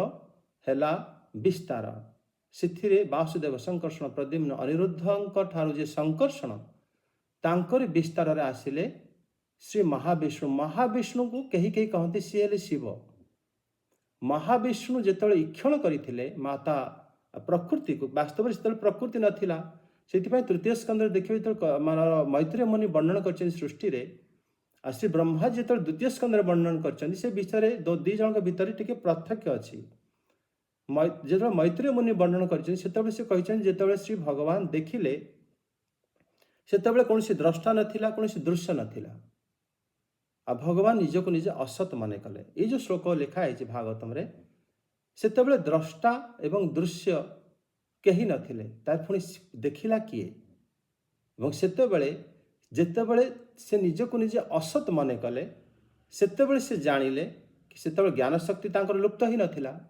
सेतेबेले से जानिले कि प्रकृति मो भितरे शयन करुची मो व्यतीत केही नथिबार मु काहाकू देखिबी सेतेबेले से प्रकृति को भिन्न करी प्रकृति को से देखिथिले जेतेबेले भिन्न करदेले एवं प्रकृति को देखिले सेतेबेले जे प्रथमे प्रकृति को जो अधिक्षण दृष्टि तांक प्रकृति पाखक निक्षेपित होइथिला सी हेले मूल भगवान सदाशिव बोली कहा जाए माने सदाशिव एवं महाविष्णु से दुई जण जणे एवं तापरे जेतेबेले सृष्टि आगु को बढ़िला सेतेबेले तांकर निश्वास रु अनंत कोटि ब्रह्मांड आसिले तापरे माने सब ब्रह्मांड रे भगवान गर्भोदक्षाय विष्णु रूप आसीथिले एवं गर्भोदक्षाय विष्णु जी सी माने निजे इच्छा करिकी तांकर माने नाभिरु पद्म को कमल फूल को बा पद्म फूल को सृष्टि कराइथिले जो ब्रह्मा जी सृष्टि स्थान ता अर्थ जी जो विष्णु नाभिरु ब्रह्मा जी आसीथिले से विष्णु हेले प्रद्युम्नकर अंश कारण प्रद्युम्न हेले मूल कामदेव शब्दर अर्थ है कामना बा इच्छा करिबा एवं महाविष्णु इच्छा करिथिले एवं महाविष्णु परे जेतेबेले इच्छा करी से नाभि कमल जात कराई देले तांको कहा जाए से प्रद्युम्नकर अंश सी हेले गर्भोदक्षाय विष्णु सी हेले अमर भरत जे श्री रामंकर चारि विस्तार लक्ष्मण भरत शत्रुघ्न भरत हेले सेई एवं तांकर जेत नाभिरु से उत्पन्न होइथिले से ब्रह्मांकर जेतेबेले क्रोध प्रकाश करथिले सेइटु से रुद्र उत्पन्न होइथिले किंतु वास्तव में मूलरू भगवान शिव रहिथिले तेणु से श्लोक रे ब्रह्मा जी कहिसंते कि आपणकर वासस्थान प्रथमरु मु स्थिर करि सारिछि तार अर्थ हैला भगवान शिव प्रथमरु अवस्थान करुथिले किंतु अवश्य माने तांको देखि नथिले कि जेतेबेले से रूप नै गले तापरे से अनुसार से माननको से कौन कले ना 11 जगार से स्थान देदेले एवं एकादश रुद्र तापर ठारू एबे भी विराजमान करुचंदी सर्वत्र एवं आमे माने समस्ते मध्य सबु बेले माने भगवान शिवंक विषय बहुत सजग रहिबा उचित ताहले जाय कि भागवत एवं ब्रह्म ज्ञान आम माने जानि परिबा नहले बुझिबा कष्ट हो जिवो से सर्वत्र वास करंती एभल कोनसी स्थान नाही। हां माताजी आउ थरे रिपीट करबी सॉरी फॉर बीइंग माने रिडंडेंट तो संकर्षण कर अंश होचंती संकर्षण निजे ही हेले महाविष्णु आउ तांकर दृष्टि होची ଆଉ ପ୍ରଦ୍ୟୁମ୍ନ ହଉଛନ୍ତି ଗର୍ଭୋଦକ୍ଷାୟ ବିଷ୍ଣୁ, କାରଣ ଗର୍ଭୋଦକ୍ଷାୟ ବିଷ୍ଣୁ ଇଚ୍ଛାର କାର୍ଯ୍ୟ କରୁଛନ୍ତି ସୃଷ୍ଟି କରିବାର। ଆଉ ଏଇମାନେ ଚାରି ଜଣ ମେନ୍ ଭକ୍ତ, ଏ ଦି ଜଣ ଉତ୍ପନ୍ନ। ମାନେ ଏଥିରେ ବାସୁଦେବ, ସଂକର୍ଷଣ, ପ୍ରଦ୍ୟୁମ୍ନ, ଅନିରୁଦ୍ଧ। ଦେଖନ୍ତୁ ପ୍ରଦ୍ୟୁମ୍ନଙ୍କର ଯେମିତି ଆମର ଆସିଲେ ଗର୍ଭୋଦକ୍ଷାୟ ବିଷ୍ଣୁ, ଅନିରୁଦ୍ଧଙ୍କ ଠାରୁ ଆସିଲେ ଆମର କ୍ଷୀରସାଗରୀୟ ବିଷ୍ଣୁ, ଯିଏ ସମସ୍ତଙ୍କର ଆତ୍ମା ପରମାତ୍ମା ରୂପରେ ବାସ କରନ୍ତି। ଆଉ ବହୁତ ଶାସ୍ତ୍ରରେ ପରମାତ୍ମା ଶିବଙ୍କୁ ମଧ୍ୟ କୁହାଯାଏ। ଏବଂ କାରଣ ପରମାତ୍ମା ମାନେ ଆମର ଶରୀରରେ ଅବସ୍ଥାନ କରିଥାନ୍ତି ଏବଂ ପରମାତ୍ମା ହିଁ ଇଏ ଭୌତିକ ସୃଷ୍ଟି ଭିତରେ ବାସ କରି ଏ ସୃଷ୍ଟି ଭୌତିକତା ଏବଂ ଆଧ୍ୟାତ୍ମିକତା ଭିତରେ ପାର୍ଥକ୍ୟ ଦେଖାଇଥାନ୍ତି। ତେଣୁ ସେ ନିଶ୍ଚିତ ରୂପେ ଭଗବାନ ଶିବଙ୍କର ଅଂଶ ମାନାଯାଏ। କାରଣ ଆମର ଯିଏ ଶ୍ରୀକୃଷ୍ଣ, ଯିଏକି ପରମ ବିଶୁଦ୍ଧ, ସିଏ କେବେ ହେଲେ ମାୟା ସଙ୍ଗ କରନ୍ତି ନାହିଁ। ଏ କଥା ବ୍ରହ୍ମ ସଂହିତାରେ ସ୍ପଷ୍ଟ ଭାବରେ ଲେଖାଯାଇଛି। ତେଣୁ ମାୟା ସଙ୍ଗ ଯେଉଁମାନେ ଆମ ହୃଦୟରେ ଯେଉଁ ପରମାତ୍ମା ବାସ କରନ୍ତି, ସମସ୍ତଙ୍କ ଜାଗାରେ ବାସ କରନ୍ତି, ତାଙ୍କୁ ଆମେ ସଂକର୍ଷଣଙ୍କର ଅଂଶ ବୋଲି ମାନେ ବିବେଚନା କରନ୍ତି।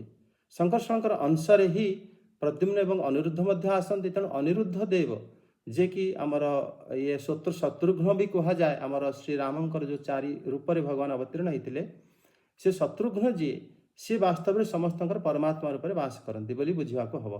କିନ୍ତୁ ଏମାନେ ସମସ୍ତେ ମହାବିଷ୍ଣୁଙ୍କ ଠାରୁ ଏବଂ କହିପାରିବ ସଦାଶିବଙ୍କ ଠାରୁ ଆସିଥିବାରୁ ସଦାଶିବଙ୍କର ଅଂଶରେ ଏମାନେ ପ୍ରକୃତି ସହିତ ସମ୍ବନ୍ଧ ରଖିପାରିଥାନ୍ତି। ଏମାନେ କେହି ଆପଣ ଦେଖିବେ ବ୍ରଜଲୀଳାରେ ଅବସ୍ଥାନ କରନ୍ତି ନାହିଁ। କେବଳ ବ୍ରଜଲୀଳାରେ ଶ୍ରୀ ବଳରାମ ହିଁ ରହିଥାନ୍ତି। ତା ସେ ଗୋଟେ ବଡ଼ ତତ୍ତ୍ୱ। ଆଉ ଆମର ଦେଖିବେ ପ୍ରଦ୍ୟୁମ୍ନ ହେଲେ, ଅନିରୁଦ୍ଧ ହେଲେ, ସେମାନେ ଦ୍ୱାରକା ଲୀଳାରେ ରହନ୍ତି ଏବଂ ଶ୍ରୀ ସଂକର୍ଷଣ ମଧ୍ୟ ଦ୍ୱାରକା ଲୀଳାରେ ରହନ୍ତି। କିନ୍ତୁ ଶ୍ରୀ ବଳଦେବ, ଯାହାଙ୍କୁ ମୂଳ ସଂକର୍ଷଣ କୁହାଯାଏ, ସିଏ ବ୍ରଜଲୀଳାରେ ରହିପାରନ୍ତି।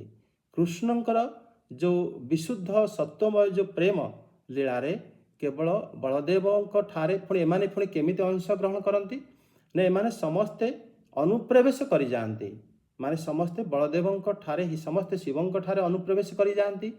ବେଳେବେଳେ ଭଗବାନ ଶିବ ମଧ୍ୟ ବ୍ରଜଲୀଳାରେ ସିଏ ଆମର ଗୋପେଶ୍ୱର ରୂପରେ ପ୍ରପଞ୍ଚରେ ଯେତେବେଳେ ଭଗବାନ ଲୀଳା କରନ୍ତି ସେତେବେଳେ ସେ ଆବିର୍ଭାବ ହୁଅନ୍ତି। ଆଉ ବାକି ନିତ୍ୟ ଲୀଳାରେ ସିଏ ବଳଦେବଙ୍କ ଠାରେ ଆବିର୍ଭାବ ହୋଇ ତାଙ୍କଠାରେ ଅନୁପ୍ରବେଶ ହୋଇ ହିଁ ସେ ଲୀଳାକୁ ଆସ୍ୱାଦନ କରିପାରନ୍ତି। ବହୁତ ସୁନ୍ଦର। ଆଉ ଗୋଟେ କ୍ୱେଶ୍ଚନ, ଯେ ଦ୍ରୋଣ ଆପଣ କହିଲେ, ଇଏ ହେଲେ ସେଇ ଦ୍ରୋଣଙ୍କ ସ୍ତ୍ରୀ ଯୋଉମାନେ ତପସ୍ୟା କରିକି ଯଶୋଦା ମା ହେଲେ, ଯାହା ଦ୍ରୋଣ ଏବଂ ଧରା, ଯିଏକି ମାନେ ଆମର ନନ୍ଦ, ଏବଂ ସେ ବିଷୟରେ 10ମ ସ୍କନ୍ଧରେ ଆମେ ପୁଣି ଆଉ ଥରେ ଚର୍ଚ୍ଚା କରିବା।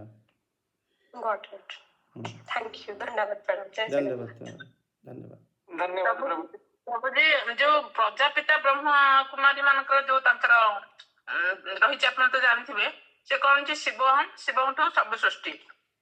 ତାହେଲେ ସେ କଣ ନିଶ୍ଚିତ ଭାବରେ କଣ କିଛିଟା ନିଶ୍ଚିତ ଭାବରେ ସତ୍ୟତା ରହିଛି, ଆପଣ ଯାହା ଆଜି ବୁଝେଇଲେ। ହଁ ମାତାଜୀ, ମାନେ ପ୍ରଜାପତି ବ୍ରହ୍ମକୁମାରୀ ତ ତାଙ୍କର ଶାସ୍ତ୍ର କ'ଣ ସେଟା ତ ମୁଁ ଜାଣିନି। ଆଉ କିନ୍ତୁ ଯେତେବେଳେ ମୁଁ ଓଡ଼ିଶାରେ ଥିଲି ସେମାନଙ୍କର ସହିତ ଥରେ ମାନେ ଯେତେବେଳେ କଲେଜରେ ପଢ଼ୁଥିଲି ତାଙ୍କ ସହିତ ତାଙ୍କର ସଂସ୍ଥା ସହିତ ବେଳେ ଥରେ ତର୍କ କରିଥିଲି। ଆଉ ସେମାନଙ୍କର ବାସ୍ତବରେ ଶାସ୍ତ୍ର ସେତେବେଳେ ଯେଉଁମାନେ ତାଙ୍କର ଥିଲେ ମୁଖିଆ, ସେମାନେ ସବୁ ତାର ଉତ୍ତର ପ୍ରପର ଦେଇପାରୁନଥିଲେ। କିନ୍ତୁ ଆପଣ ଯେଉଁ କହିଲେ ଭଗବାନ ଶିବଙ୍କ ଠାରୁ ସୃଷ୍ଟି, ପୁରାଣରେ ମଧ୍ୟ ସେ ଅଛି, ସେଇଟା ନିଶ୍ଚିତ ରୂପେ ସତ୍ୟ। ଏବଂ ଆମର ଭାଗବତରେ ମଧ୍ୟ ସେଟାକୁ ସମାଧାନ କରିଛି, ଭଗବାନ ଶିବଙ୍କ ଠାରୁ ସୃଷ୍ଟି କେମିତି ହେଲେ ସବୁ କିଛି। ଆଉ କାରଣ ଭଗବାନ ଶ୍ରୀକୃଷ୍ଣ ତ କେବେ ହେଲେ ମାୟା ସମ୍ବନ୍ଧ କରନ୍ତି ନାହିଁ, ହୁଅନ୍ତି ନାହିଁ, ତାହେଲେ ପୁଣି ସୃଷ୍ଟି ହେଲା କେମିତି? ଆଉ ପୁଣି ଭଗବାନ ମାନେ ଶ୍ରୀକୃଷ୍ଣଙ୍କ ଠାରୁ ଶ୍ରୀ ବଳଦେବ, କିନ୍ତୁ ବଳଦେବ ଅଗ୍ରଜ ରୂପରେ ରହୁଥିବାରୁ ମାନେ ଶ୍ରୀ ବଳଦେବଙ୍କୁ କୁହାଯାଏ ସେ ଶ୍ରୀକୃଷ୍ଣ ହିଁ ବଳଦେବଙ୍କ ଠାରୁ ହିଁ ମାନେ ଇଏ ତାଙ୍କଠୁ ସୃଷ୍ଟି ହେଇଛନ୍ତି, ସିଏ ତାଙ୍କଠୁ ସୃଷ୍ଟି ହେଇଛନ୍ତି। ମୂଳ ରୂପରେ ଶ୍ରୀକୃଷ୍ଣଙ୍କୁ ହିଁ କାରଣ ବୋଲି କୁହାଯାଏ ବ୍ରହ୍ମ ସଂହିତାରେ ଶ୍ରୀ ବ୍ରହ୍ମାଜୀ କହିଛନ୍ତି। ଏବଂ ଭାଗବତ ମଧ୍ୟ ତାକୁ ଗ୍ରହଣ କରିଛି, ମାନେ ଏକ ଚାଂଶ କଳା ପୁଂସ କୃଷ୍ଣସ୍ତୁ ଭଗବାନ ସ୍ୱୟଂ। ତାର କାରଣ ହେଲା କୃଷ୍ଣଙ୍କର ଭାବ। ଶ୍ରୀକୃଷ୍ଣ ବଳଦେବ ଜ୍ୟେଷ୍ଠ ନିଶ୍ଚିତ ରୂପେ, ଆଉ ଭଗବାନ ଶ୍ରୀକୃଷ୍ଣ ବଳଦେବଙ୍କୁ ଭକ୍ତି ମଧ୍ୟ କରନ୍ତି, ବଳଦେବ ତାଙ୍କର ବଡ଼ ଭାଇ। କିନ୍ତୁ ଦେଖାଯାଏ କୃଷ୍ଣ ପ୍ରେମରେ ବଳଦେବ ନିଜେ ହିଁ ସବୁବେଳେ କୃଷ୍ଣ ପ୍ରେମରେ ମଗ୍ନ ରହନ୍ତି। ତେଣୁ କୃଷ୍ଣ ପ୍ରେମରେ ମଗ୍ନ ରହୁଥିବାରୁ ଶ୍ରୀକୃଷ୍ଣ ଯାହା ଚାହାନ୍ତି ସେଥିରେ ଶ୍ରୀ ବଳଦେବ ହିଁ ସବୁ କାର୍ଯ୍ୟ କରାନ୍ତି। ଶ୍ରୀକୃଷ୍ଣଙ୍କ ଠାରୁ ଶ୍ରୀ ରାଧାରାଣୀ ସିଏ ହିଁ ଲୀଳାକୁ ବିସ୍ତାର କରାନ୍ତି। ଶ୍ରୀ ରାଧାରାଣୀଙ୍କର ଏଭଳି ସ୍ୱଭାବ, ସେ ଭାବନ୍ତି ମାନେ ଶ୍ରୀ ରାଧାରାଣୀ ଆପଣ ଦେଖିବେ ଯେତେବେଳେ ଭାଗବତମ ଆସିବ ମାନେ ଆମର ଉଦ୍ଧବଙ୍କ ଯେତେବେଳେ ସିଏ ଭ୍ରମର ଗୀତ ଆଦି ମାନେ ଶୁଣାଇଛନ୍ତି ଏବଂ ସେତେବେଳେ ଆପଣ ଦେଖିବେ ଶ୍ରୀ ରାଧାରାଣୀଙ୍କର ଭାବ ହେଲା ମାନେ ଶ୍ରୀକୃଷ୍ଣଙ୍କୁ ଅଧିକରୁ ଅଧିକ ଭକ୍ତ ତାଙ୍କୁ ସେବା କରନ୍ତୁ ଏବଂ ସମସ୍ତଙ୍କ ଭାବରେ ଶ୍ରୀ ରାଧାରାଣୀ ବାସ କରନ୍ତି। ତେଣୁ ଯେତେବେଳେ ଚିନ୍ତା ଶ୍ରୀ ରାଧାରାଣୀ କରନ୍ତି, ପ୍ରଥମେ ସୃଷ୍ଟିର ଆରମ୍ଭ ହେଲେ ଶ୍ରୀ ରାଧାରାଣୀଙ୍କ ଠାରୁ ହିଁ ନିଶ୍ଚିତ ରୂପେ ମୂଳ କାରଣ ସିଏ। ତାପରେ ଶ୍ରୀକୃଷ୍ଣ ତାକୁ ଅନୁମୋଦନ କରନ୍ତି କି ଯଦି ମୋର ସେବା ପାଇଁ ଆହୁରି ବିସ୍ତାର ଚାହୁଁଛନ୍ତି ଏବଂ ଏ ଅନୁମୋଦନକୁ ଶ୍ରୀ ବଳଦେବ ସ୍ୱୟଂ ଜାଣି ସଙ୍ଗେ ସଙ୍ଗେ ସେ ଚରୁ ମାନେ ତାଙ୍କର ଅଂଶ ଶଙ୍କର୍ଷଣଙ୍କ ଠାରୁ ଭୌତିକ ସୃଷ୍ଟି କରିବା ପାଇଁ ତୁରନ୍ତ ଆଜ୍ଞା ଦେଇଦିଅନ୍ତି। ତାପରେ ହିଁ ସୃଷ୍ଟି ଆରମ୍ଭ ହେଇଯାଏ।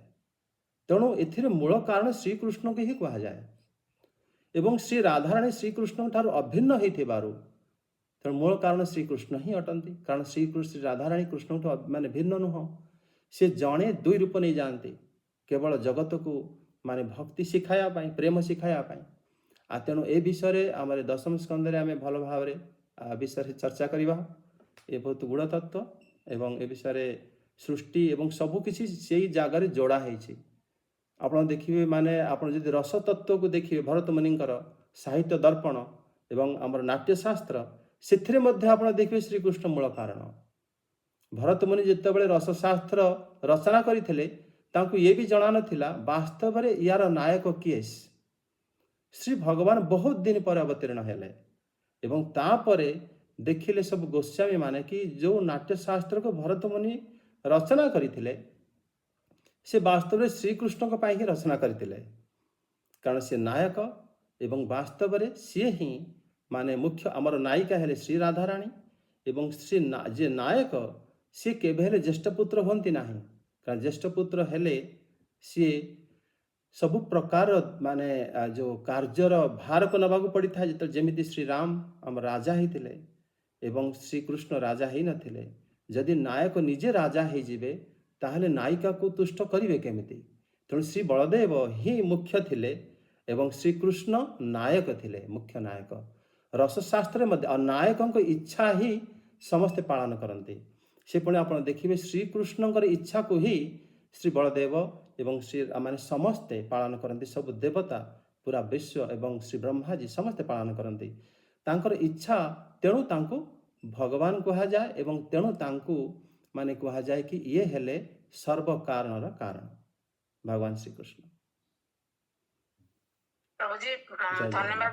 ବହୁତ ଜିନିଷ ଆଜି ନୂଆ କଥା ଆପଣଙ୍କ ଠାରୁ ଶୁଣିଲି। ଯୋଉ ଜିନିଷ ଈଶ୍ୱର ପରମ କୃଷ୍ଣ ସଚ୍ଚିଦାନନ୍ଦ ବିଗ୍ରହ ଅନାଦିରାଦି ଗୋବିନ୍ଦ ସର୍ବ କାରଣ କାରଣ ବ୍ରହ୍ମ ସଂହିତାରେ ଯୋଉ ଅଛନ୍ତି ଶ୍ରୀକୃଷ୍ଣ ହିଁ ସବୁର କାରଣ, ସବୁ ସୃଷ୍ଟି କରିଛନ୍ତି। ତା ମାନେ ଏ ଯୋଉ ଭୌତିକ ସୃଷ୍ଟି ଆମକୁ କରିଛନ୍ତି ସେ ପ୍ରକୃତରେ ମହା ସଦାଶିବଙ୍କ ଠାରୁ ମାଧ୍ୟମରେ ହିଁ କରିଛନ୍ତି। ସଂକର୍ଷଣ ସଦାଶିବ ନିଶ୍ଚିତ। ଏଇଟା ତାହେଲେ ଏଇଟା ଗୋଟେ ବଡ ଯୋଉ ମହା ସଂକର୍ଷଣ ହଉଛନ୍ତି ମହାଶିବ ସଦାଶିବ। ତାଙ୍କ ମାଧ୍ୟମ ତାଙ୍କଠୁ ହିଁ ବ୍ରହ୍ମା ସୃଷ୍ଟି ହେଇଛନ୍ତି ପ୍ରକୃତରେ। ତା ମାନେ ଏଇ ଯୋଉ ଜିନିଷ ଆମେ ଯୋଉ ପଛରେ ଶୁଣୁଛେ ଯେ ବ୍ରହ୍ମାଙ୍କର ଯୋଉ ରାଗିଲେ ତାଙ୍କ କ୍ରୋଧରୁ ସୃଷ୍ଟି ହେଲେ ରୁଦ୍ର, ସିଏ ଅଲଗା, ରୁଦ୍ର ହେଲେ ଅଲଗା ରୂପ। ନାଇଁ ମାନେ ଅଲଗା କିଛି ନୁହଁ, ବାସ୍ତବରେ ରୂପ ନେବା ପାଇଁ ସେଟା ଥିଲା ତାଙ୍କର ଗୋଟେ ଉପାୟ, କିନ୍ତୁ ତା ପୂର୍ବରୁ ସେ ବିଦ୍ୟମାନ ଥିଲେ। ଆଜ୍ଞା ଆଜ୍ଞା, ସେଥିପାଇଁ କହନ୍ତି ଶିବଜୀ ଅଜନ୍ମା ଏସବୁ ଅଜନ୍ମା ନିଶ୍ଚିତ। ହଁ ସବୁ ହିଁ ଠିକ। ଆଉ ଯୋଉ ବ୍ରହ୍ମା କୁମାରୀ ମାନେ ବି କିଛି ଅଂଶରେ ସେ ଯୋଉଟା କହୁଛନ୍ତି, ମୁଁ ଟିକେ ଶୁଣିଛି କହନ୍ତି ଶିବମ୍ ଆଉ ଶିବଙ୍କଠୁ ସବୁ ସୃଷ୍ଟି ଆଉ ଏ ସବୁ ଚିତ୍ର ଫିତ୍ର ମୁଁ ଦେଖିଛି ଗୋଟେ ଗୋଟେ ଜାଗାରେ ଶୁଣିଛି। ସେ ବି କିଛି ଅଂଶରେ ମାନେ ସୃଷ୍ଟି ପ୍ରକୃତରେ ଶିବ ହିଁ ସୃଷ୍ଟି କରିଛନ୍ତି ଏ ସବୁ ଭୌତିକ ଜଗତକୁ। ଆଉ ନିଶ୍ଚିତ ଭାବରେ କିଛି ଅଂଶରେ ମାନେ ଠିକ ସେ ଯାହା ବି ଇଏ କରିଛନ୍ତି। ଆଉ ତେଣୁ ଆମେ କାହାକୁ ଅସମ୍ମାନ ବି କରିବା ଠିକ ନୁହେଁ। ଆମେ ସବୁ ଜିନିଷ ତ ଜାଣିନେ, ଖାଲି ଭଗବାନ ଜାଣିଛେ ସବୁ ମୂଳ କାରଣ। ଆମର ଜଗନ୍ନାଥ ତତ୍ତ୍ୱରେ ବାସ୍ତବରେ ସବୁ ତତ୍ତ୍ୱ ସନ୍ନିବେଶିତ। ଆପଣ ଦେଖିବେ ପୁରୀରେ ଯେତେବେଳେ ରଥ ହୁଏ ବଳଦେବଙ୍କ ଠାରୁ ହିଁ ଆଜ୍ଞାମାଳ ଆସେ। ତାର କାରଣ କ'ଣ? କାରଣ ସିଏ ହେଲେ ବାସ୍ତବରେ ସୃଷ୍ଟିକର୍ତ୍ତା। ବୈକୁଣ୍ଠ ଜଗତ ବି ବଳଦେବଙ୍କର ଇଙ୍ଗିତରେ ହିଁ ସୃଷ୍ଟି ହେଇଛି। ବୃନ୍ଦାବନ ଧାମ ସମ୍ପୂର୍ଣ୍ଣ ସେ କାହାର? ସେ ହେଲେ ବଳଦେବଙ୍କର। ସେଥିପାଇଁ ବଳଦେବ ଶ୍ରୀ ବଳରାମ ଯିଏ ସେ ହିଁ ବାସ୍ତବରେ ସବୁ ଜାଗାରେ ସେ ଅବସ୍ଥାନ କରିଥାନ୍ତି। ତାଙ୍କ ବିନା ଭଗବାନ ଅବସ୍ଥାନ କରନ୍ତି ନାହିଁ। ଏବଂ ସିଏ ଭଗବାନ ଠାରୁ ଅଭିନ୍ନ ରୂପ ବା ପ୍ରଥମ ରୂପ ଅଗ୍ରଜ। ଏବଂ ତାପରେ ଭଗବାନ ନିଜେ ହିଁ ସର୍ବଗୁଣ ସମ୍ପନ୍ନ କରି ସେ ଲୀଳା ପ୍ରକାଶ କରିଥାନ୍ତି ଏବଂ ଭକ୍ତମାନଙ୍କୁ ଆକର୍ଷିତ କରନ୍ତି। କିନ୍ତୁ ଯେତେବେଳେ ଆମେ ଆକର୍ଷିତ ହେଇଯାଆନ୍ତି ବାସ୍ତବରେ ସେହି ସମୟରେ ଶ୍ରୀ ବଳରାମ ଆମକୁ ଆକର୍ଷିତ କରାଇଥାନ୍ତି। ନହେଲେ ଆମେ ସେ ଜାଗାକୁ ଯିବା କେମିତି? ସେ ଧାମରେ ମାନେ ପାଦ ରଖିବା କେମିତି? ସେ ସେଥିପାଇଁ ତାଙ୍କୁ ମୂଳ ଗୁରୁ କୁହାଯାଏ। ଏବଂ ଭୌତିକ ଜଗତରେ ତାଙ୍କର ସ୍ୱରୂପ ହେଲେ ସଦାଶିବ ବା ଶିବ। ଶିବଙ୍କୁ ମଧ୍ୟ ଆଦିଗୁରୁ କୁହାଯାଏ। ଏବଂ ଯଦି ଆମେ ଭଗବାନ ଶିବଙ୍କର କରୁଣା ଲାଭ ନ କରିବା ତାହେଲେ ଆମେ ଭଗବାନ ଜଗନ୍ନାଥଙ୍କୁ ଜାଣିବା କେମିତି? ବା ଆମେ ପ୍ରେରଣା କେଉଁଠୁ ପାଇବା? ସେ ସବୁ ପୁଣି ଶିବ ଏବଂ ଶକ୍ତିମାନ ଅଭିନ୍ନ ହୋଇଥିବାରୁ ମାତାଙ୍କର ଶକ୍ତିରୁ ହିଁ ଆମମାନେ ପ୍ରେରଣା ଲାଭ କରିଥାନ୍ତି। ତେଣୁ ଏଠି ମାନେ ସବୁ ତତ୍ତ୍ୱ ଏକ ହେଇଯାଏ। ଏବଂ ତାପରେ ଶ୍ରୀକୃଷ୍ଣ ଏବଂ ଶ୍ରୀ ରାଧାରାଣୀ ଗୋଟିଏ ତତ୍ତ୍ୱ ହେଲେ ମଧ୍ୟ ସିଏ ଭିନ୍ନ ରୂପରେ ଲୀଳା କରନ୍ତି ଏବଂ ସମସ୍ତଙ୍କୁ ଆକର୍ଷିତ କରନ୍ତି। ଏବେ ରଖିବା। ଜୟ ଜଗନ୍ନାଥ।